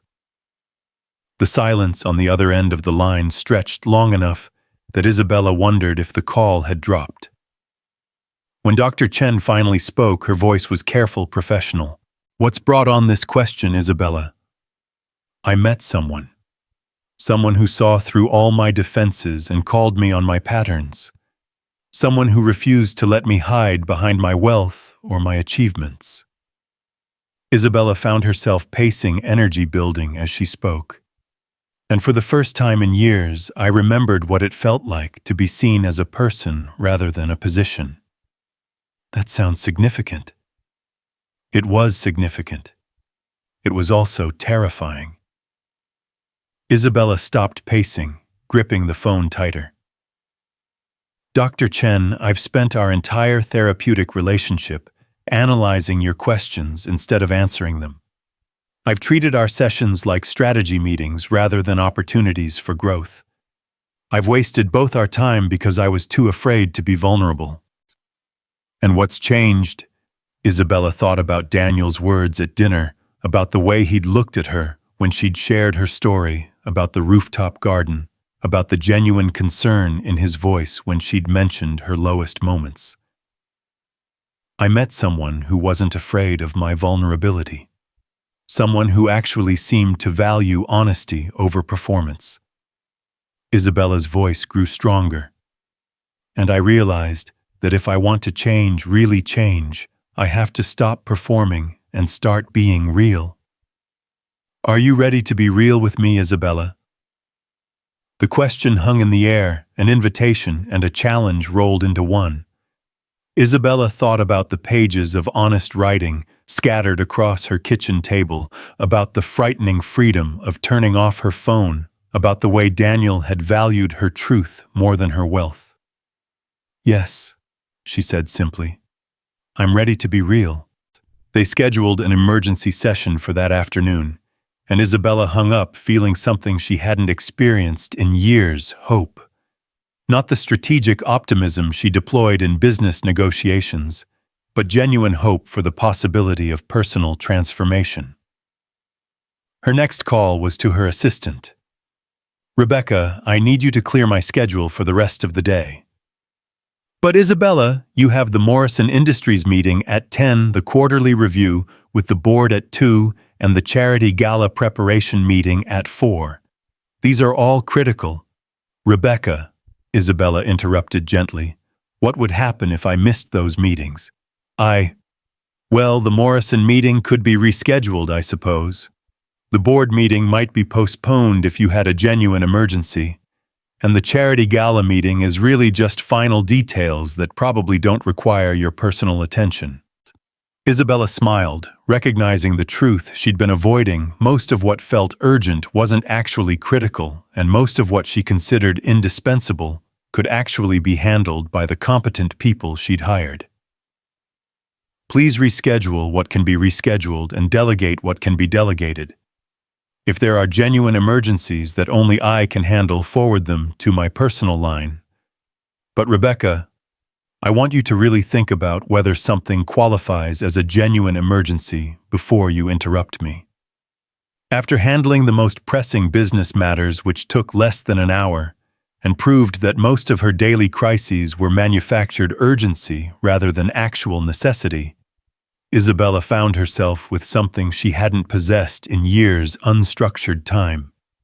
She could have filled it immediately with the 1,000 tasks that always demanded her attention. Instead, she took the elevator to the roof. Her garden greeted her with the gentle chaos of growing things following their own schedule rather than human demands. The basil had grown tall and fragrant. The tomatoes were beginning to show the first hints of red, and the rosemary had become a small, hardy bush that released its piney scent when touched. Isabella knelt in the dirt, pulling weeds with her bare hands, feeling the sun on her face and the breeze carrying the sounds of the city below. For the first time, she allowed herself to imagine what her life might look like if she spent more time nurturing growth rather than managing crises. As she worked, she thought about Daniel and Emma, about the way their modest life seemed fuller and richer than her existence despite all its material advantages. She thought about the choice she'd made the night before, leaving their dinner for a business crisis that had ultimately failed anyway, and recognized it as a perfect metaphor for the pattern that had governed her life for 15 years. She had consistently chosen the urgent over the important, the immediate over the meaningful, the profitable over the personal. And in doing so, she had built an impressive empire while slowly starving her own soul. But sitting in her garden, dirt under her fingernails and sun on her face, Isabella began to believe that it wasn't too late to choose differently. That she could learn to be successful without being enslaved by success, powerful without being controlled by power, wealthy without being impoverished in the ways that truly mattered. Her phone buzzed with a text message, and Isabella was surprised to see Daniel's name on the screen. "I hope your business crisis resolved well. If you're ever interested in continuing our conversation about gardens, there's someone I'd like you to meet." Isabella stared at the message, touched by the simple kindness of someone checking on her well-being, without expecting anything in return. In her world, follow-up communications usually involved agendas, requests, or strategic positioning. Daniel's text contained none of those elements, just genuine concern and an invitation offered freely. She typed back, "Crisis resolved, but not the way I expected. I'd love to hear about gardens, and thank you for checking on me." His response came quickly. "Emma has something she wants to show you if you're interested. Are you free this afternoon?" Isabella looked around at her garden, at the city stretching out below her, at the clear blue sky that she rarely took time to notice. For the first time in years, she was genuinely free, not because her schedule was empty, but because she had chosen to make it that way. "I'm free," she typed back, and realized as she sent it, that those two words represented a minor revolution in her thinking. Daniel's next message included an address and a simple instruction: "Come casual, we'll be outside." Isabella looked down at her dirt-stained clothes and laughed out loud, a sound of pure joy that echoed across the rooftop. When was the last time someone had invited her somewhere without caring about her appearance or her ability to impress others? When was the last time she'd been valued for her presence rather than her presentation? She spent the next hour in a way that would have seemed impossible to her 24 hours earlier. She took a shower without rushing, chose clothes based on comfort rather than image, and prepared to spend an afternoon with people who had no agenda beyond enjoying her company. As she prepared to leave her penthouse, Isabella caught sight of herself in the hallway mirror. The woman looking back at her wore jeans and a simple sweater, minimal makeup, and an expression of anticipation rather than determination. She looked younger, more relaxed, more human than the person who had stared back from that same mirror every morning for the past 15 years. For the first time in longer than she could remember, Isabella Kane was looking forward to an afternoon that had no strategic objective, no financial implications, and no measurable outcomes. She was simply going to spend time with people who seemed to enjoy her company for its own sake. The freedom of that realization was almost overwhelming. As she drove through the city toward Daniel's address, Isabella felt something she hadn't experienced since childhood: the simple pleasure of anticipation, without anxiety of curiosity, without calculation of openness to whatever the afternoon might bring. She had no idea that the person Daniel wanted her to meet would challenge everything she thought she knew about success, about priorities, and about the kind of legacy she wanted to leave behind. She had no idea that the afternoon ahead would mark the beginning of the most important transformation of her life. All she knew was that for the first time in 15 years, Isabella Kane was choosing to live in the present moment rather than constantly strategizing for the future. And that choice, simple as it seemed, was about to change everything. The address Daniel had given her led to a small park in his neighborhood, the kind of green space that existed in pockets throughout the city, where children played and families gathered and life unfolded at a more human pace.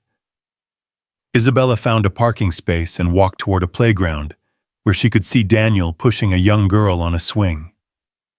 Emma Martinez was exactly what Isabella had expected, and nothing like she'd imagined. Small for her 8 years, with dark hair in 2 neat braids, and eyes that held the same gentle intelligence as her father's.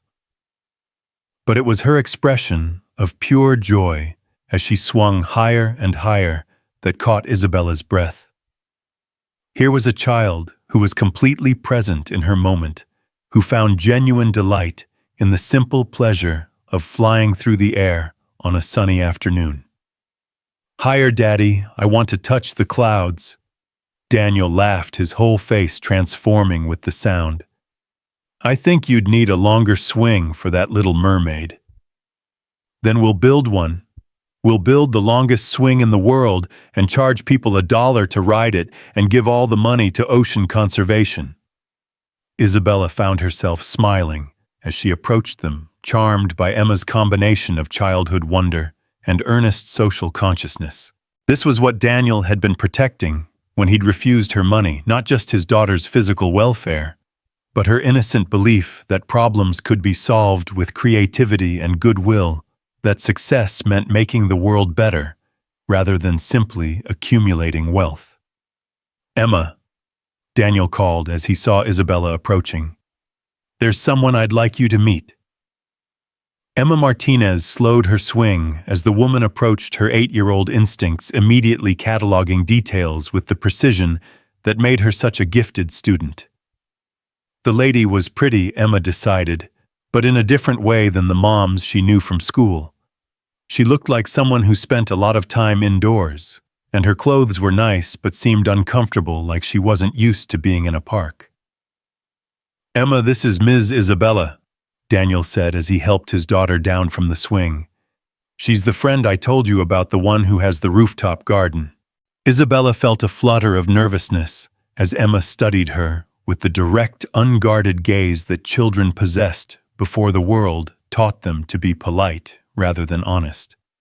She'd negotiated with heads of state and corporate titans without breaking a sweat, but somehow this small girl's evaluation felt more consequential than any business deal.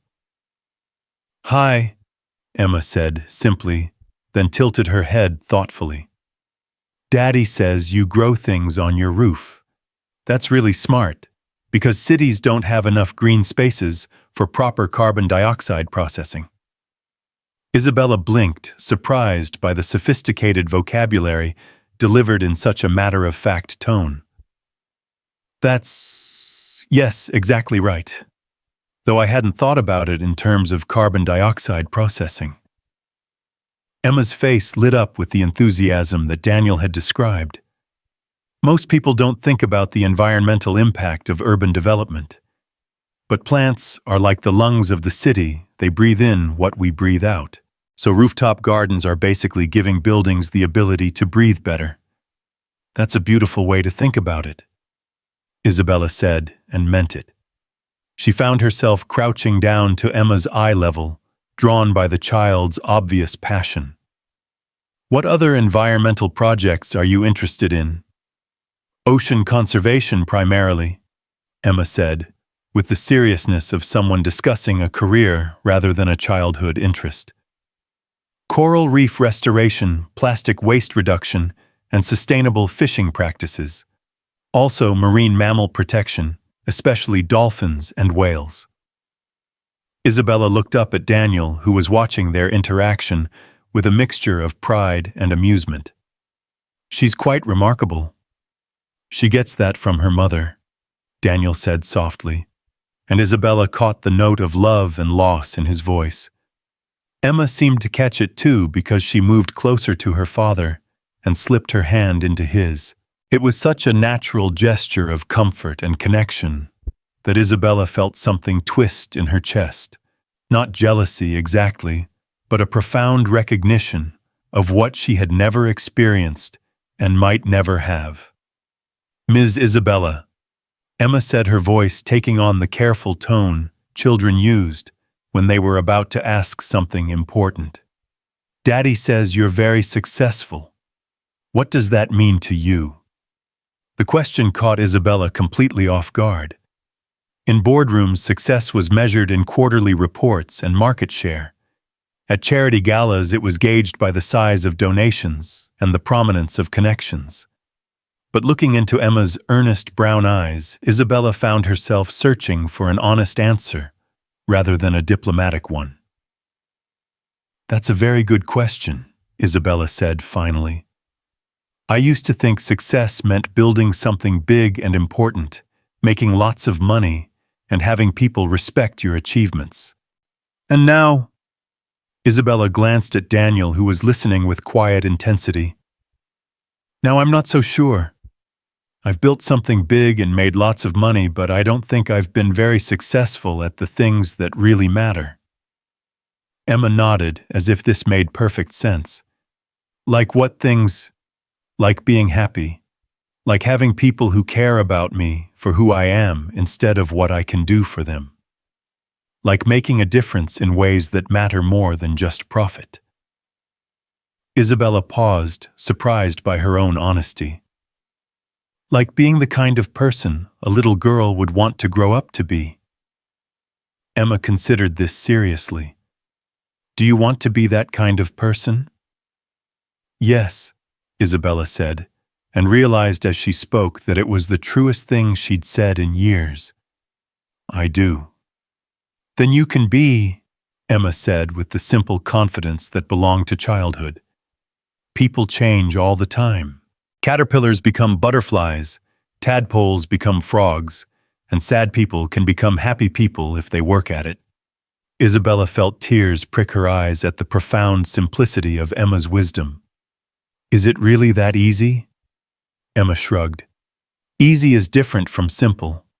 It's simple to be kind, you just choose kindness over meanness. But it's not always easy because sometimes being kind costs you something you want to keep. Daniel cleared his throat softly. Emma, why don't you show Ms. Isabella the special project you've been working on? Emma's entire demeanor changed, lighting up with excitement. Oh yes, Ms. Isabella, you have to see this. It's going to change everything. She grabbed Isabella's hand with the unconscious trust of childhood and led her across the park to a small section near the community center where someone had clearly been doing some landscaping work. Isabella could see newly planted flowers, small trees, and what appeared to be the beginning of a vegetable garden.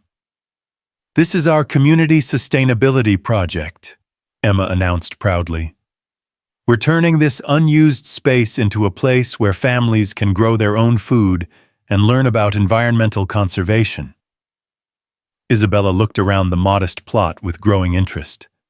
It wasn't large, maybe a quarter acre at most, but it was thoughtfully designed with raised beds, a composting area, and educational signs about water conservation and organic gardening practices. Who organized this? Isabella asked. The community did. Daniel said, his pride in his neighbors evident. Mrs. Chen came up with the idea after Emma gave a presentation about food deserts at the community center. Dr. Williams from down the street contributed the soil testing. The Martinez family, no relation, donated the lumber for the raised beds. About 30 families are participating. Isabella walked through the garden, noting the careful planning and obvious care that had gone into every detail. It was exactly the kind of grassroots environmental initiative that her company funded with grants. But seeing it up close, understanding the personal investment of each family involved gave her a completely different perspective on what community impact actually meant. The best part, Emma said, bouncing slightly with excitement, is that everything we grow here gets shared. If Mrs. Chen's tomatoes do really well, she shares them with families whose tomatoes didn't grow as much. And if someone needs help with their section, other people pitch in. It's like everyone is taking care of everyone else. Isabella stopped walking, struck by something in Emma's description. It's collaborative rather than competitive. Exactly, Emma beamed. Daddy says that's how nature works. Everything is connected and helping everything else.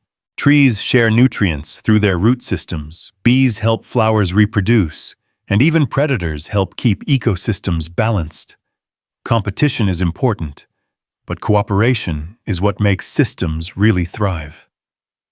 Isabella looked at Daniel, who was watching her process Emma's words. Is that what you've been trying to tell me about business, about life? I think Emma's the better teacher, Daniel said with a smile.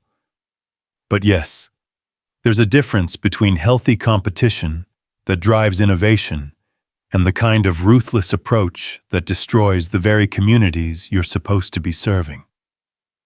Isabella knelt down beside one of the raised beds where young lettuce plants were just beginning to establish themselves. She thought about her own company, about the hostile takeovers and aggressive expansion strategies that had built her empire. How many communities had been disrupted? How many smaller businesses had been crushed, not because they were inefficient, but because they couldn't match her scale? Ms. Isabella, Emma said, settling beside her in the dirt with the casual ease of childhood. Can I ask you something? Of course. Why did you become a business person instead of a teacher? Isabella felt the familiar tightness in her chest that came with questions about the path not taken. My father died when I was young, and I had to take over his company to support my family. Emma nodded thoughtfully. That was very brave of you. But did you ever think about doing both? Both, being a business person and a teacher. Like, what if your company taught people things while it made money? Isabella stared at the child, her mind racing. In all her years of strategic planning and corporate development, She'd never considered the possibility of fundamentally restructuring her business model around education and community development, rather than pure profit maximization. What would that look like? Isabella asked, genuinely curious about Emma's perspective. Emma's eyes lit up with the enthusiasm she brought to all her favorite subjects. Well, what if instead of just making money from communities, your company helped? Communities make money for themselves, like, what if you taught people how to start their own businesses instead of buying their businesses? Daniel was watching this exchange with fascination, seeing his daughter's natural wisdom connecting with Isabella's strategic mind in ways he couldn't have predicted. That's actually a revolutionary business model, Isabella said slowly.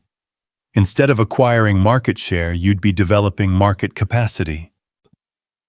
I don't know what that means, Emma admitted, but it sounds like you're getting excited about it. Isabella laughed, a sound of genuine delight that surprised them both.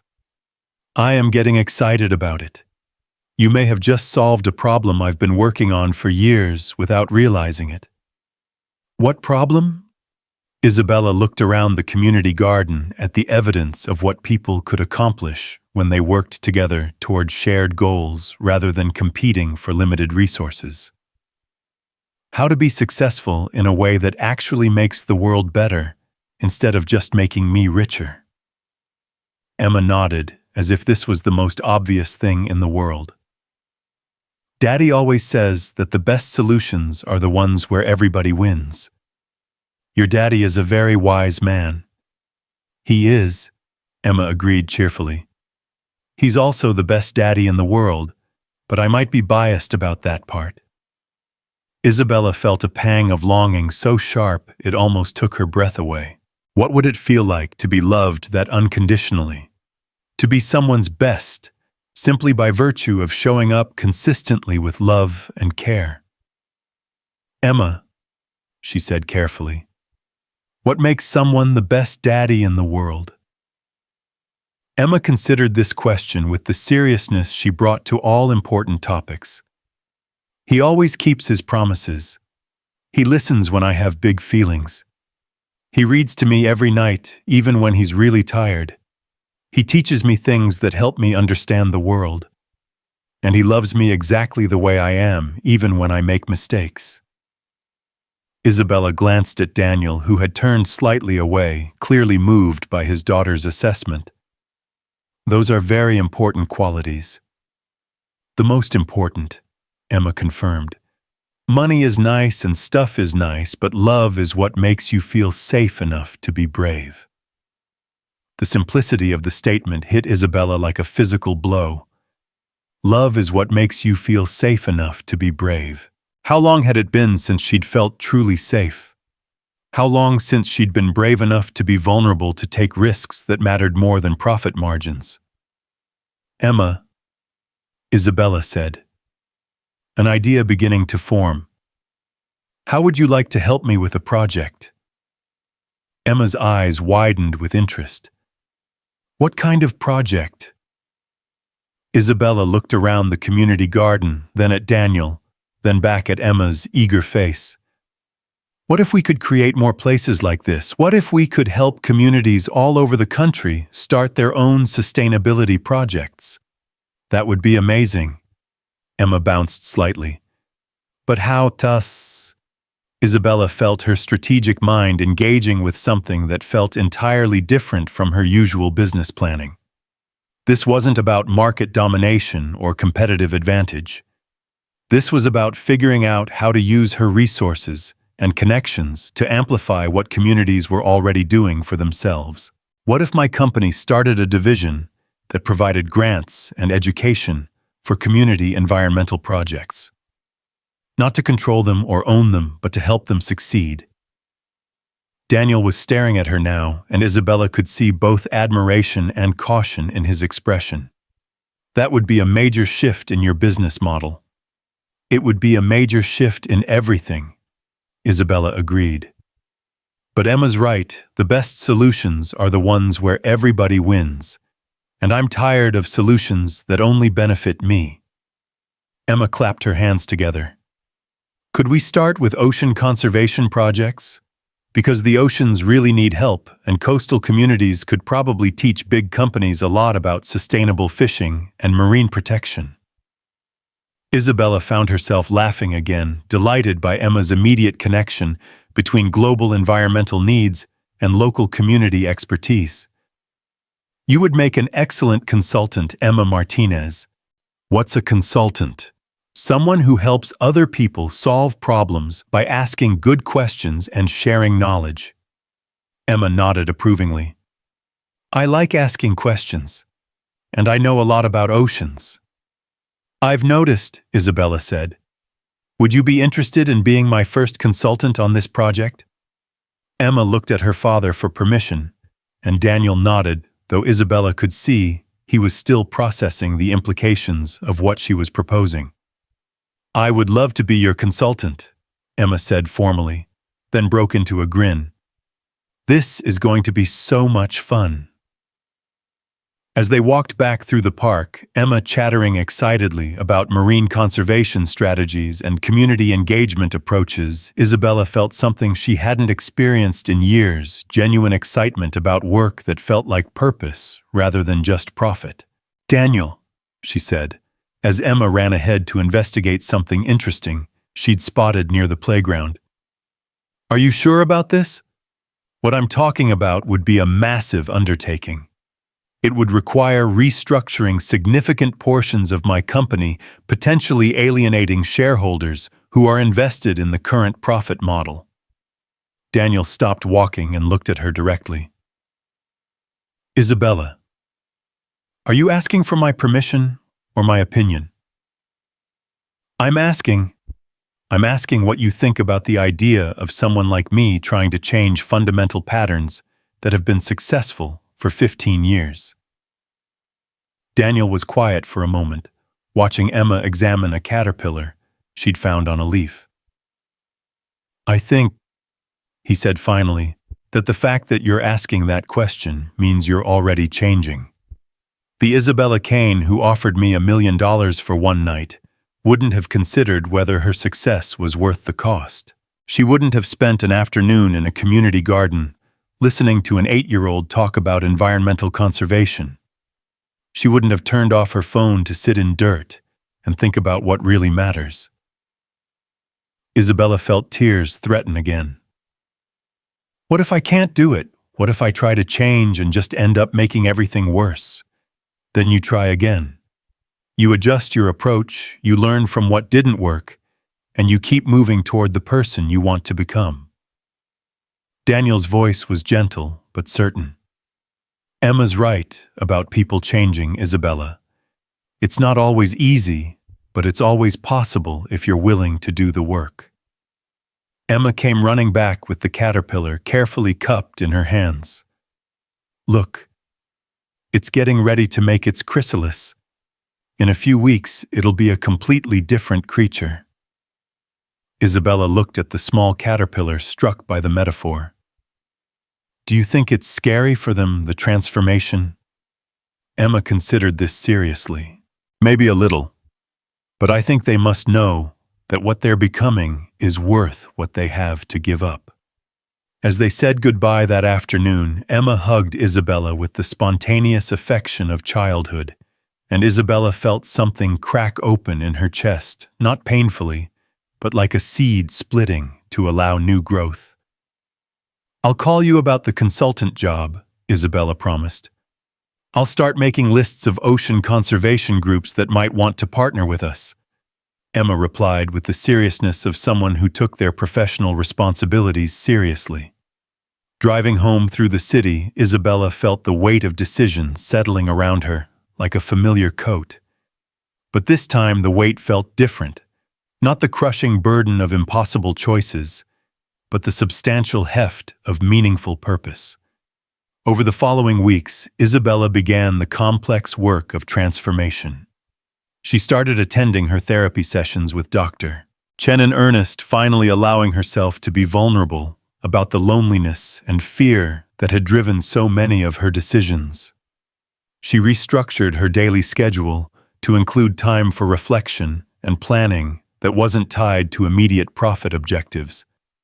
She began delegating more responsibility to her capable team, discovering that they were far more competent than her micromanagement had allowed them to demonstrate. Most importantly, she started developing what Emma had helped her envision, a new division of her company focused on community empowerment rather than corporate acquisition. The board meeting where she presented this proposal was one of the most challenging of her career, but Isabella found herself arguing from a position of conviction rather than strategy. She talked about long-term sustainability, about the business value of community partnerships, about the competitive advantage of being genuinely valued by the markets they served, rather than simply extracting profit from them. Some board members were skeptical, others were intrigued, but all of them recognized that Isabella Kane was proposing something innovative rather than simply reactive. The preliminary pilot programs will be small, Isabella explained, focusing on communities that have already identified their own environmental and economic development priorities. Our role will be to provide resources and expertise, not to impose solutions. And the expected return on investment? Asked Margaret Thornton, the board's most financially conservative member. Isabella had anticipated this question, but her answer surprised even herself. The expected return is communities that thrive rather than simply survive, ecosystems that regenerate rather than degrade, local economies that create wealth rather than just transfer it to corporate shareholders. That's not a financial projection, Isabella. You're right, Isabella said calmly. It's something more valuable than a financial projection. It's a sustainable business model that doesn't depend on endless extraction from finite resources. The vote was closer than Isabella had hoped, but wider than she'd feared. The new division was approved for a 2-year pilot program, with the understanding that measurable community impact metrics would be developed alongside traditional financial assessments. That evening, Isabella called Daniel to share the news. They said yes, she told him, unable to keep the excitement out of her voice. How does it feel? Isabella was quiet for a moment, considering the question seriously. Terrifying and exhilarating and absolutely right. Like I'm finally moving towards something instead of just away from the person I used to be. Emma's going to be thrilled. She's been researching coastal conservation groups every day after school. Speaking of Emma, Isabella said, I have a proposition for both of you. I'm listening. The first pilot project is going to be a marine conservation initiative in partnership with 3 coastal communities in Maine. We're planning a site visit next month to meet with local environmental groups and fishing cooperatives. Isabella took a deep breath. I was wondering if you and Emma would consider coming with me as consultants. The silence on the other end of the line stretched long enough that Isabella began to worry she'd overstepped some boundary she didn't understand. Daniel, are you there? I'm here. I'm just processing the idea of traveling to Maine with a billionaire to work on ocean conservation projects with my 8-year-old daughter. Isabella laughed. When you put it that way, it does sound rather surreal. It sounds, Daniel said slowly, like the beginning of something I never could have imagined, but that feels exactly right. 6 months later, Isabella stood on a rocky beach in Maine watching Emma wade through tide pools with a group of local children while their parents discussed sustainable fishing practices with Isabella's newly hired community liaisons.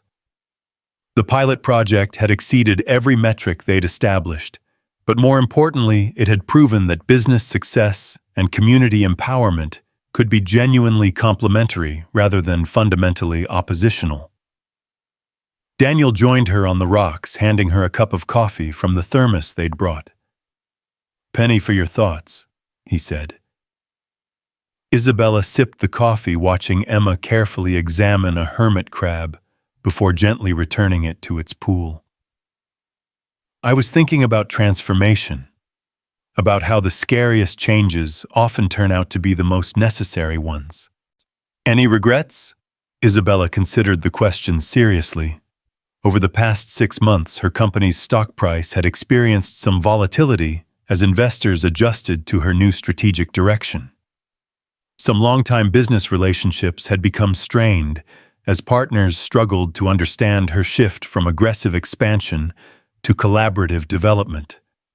Her personal life had become infinitely more complex as she learned to balance professional responsibilities with genuine relationships. "No regrets," she said finally.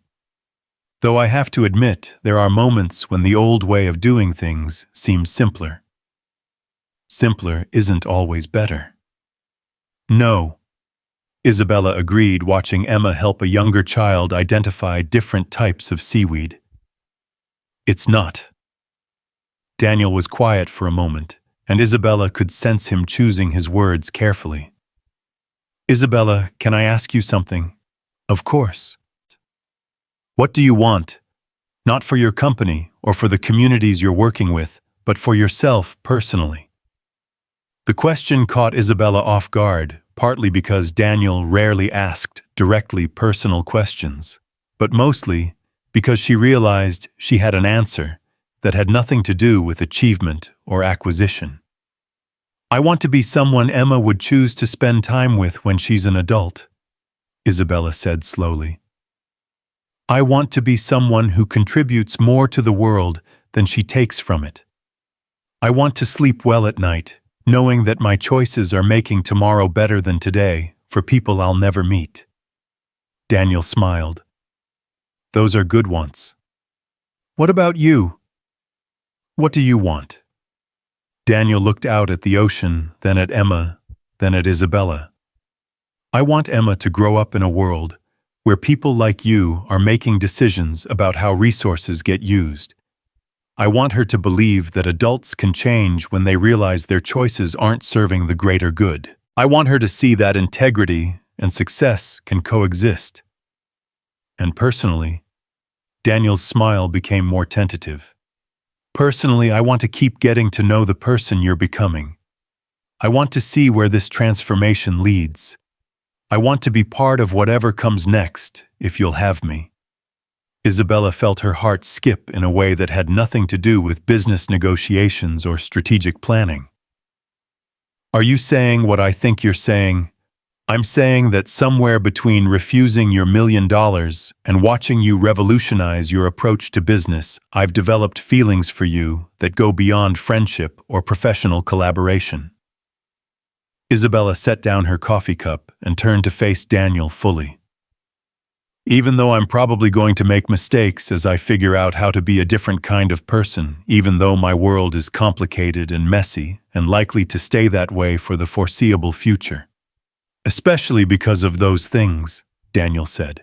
"Because choosing to grow is always messy, and I'd rather be messy with someone who's committed to becoming better than perfect, with someone who's afraid to change." Isabella reached for his hand, marveling at how natural the gesture felt, despite everything that made it improbable. "I need you to know that I've never done this before.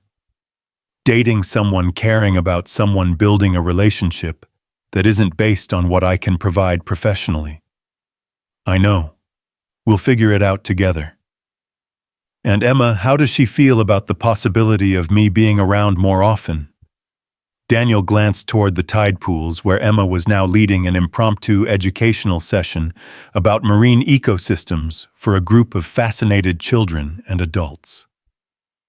"Emma told me last week that she thinks you're becoming exactly the kind of grown-up she hopes to be someday," Daniel said. "She said you're learning how to use your power to help instead of hurt, and that's the most important skill any adult can have."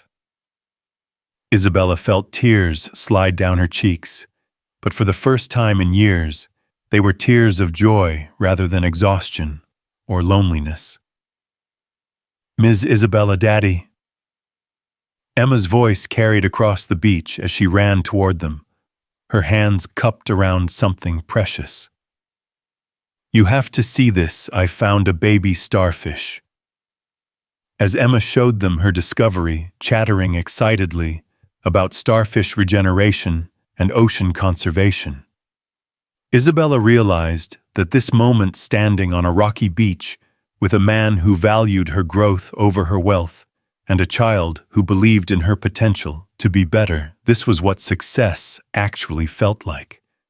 Not the accumulation of power or the achievement of dominance, but the deep satisfaction of knowing that her choices were creating ripples of positive change that would extend far beyond anything she could control or predict. That evening, as they walked back to their modest bed and breakfast, Emma between them, holding both their hands, Isabella understood finally what Daniel had been trying to tell her from the very beginning. Some things couldn't be bought because they could only be built day by day, choice by choice, through the patient work of becoming someone worthy of love. A year later, Isabella Kane Martinez stood before her company's annual shareholders meeting, pregnant with her second child, and prepared to announce the most radical transformation in the corporation's history. The Community Empowerment Division had not only exceeded all projected outcomes, but had pioneered a business model that was being studied by companies worldwide. More importantly, Isabella had learned to sleep through the night, to trust her team with daily operations, and to find her greatest satisfaction not in dominating markets, but in nurturing growth in communities, in her employees, in herself, and in the family she'd never imagined she deserved. As she looked out at the assembled shareholders, Isabella thought about the night 2 years earlier when she'd offered a stranger $1 million for one night of peace.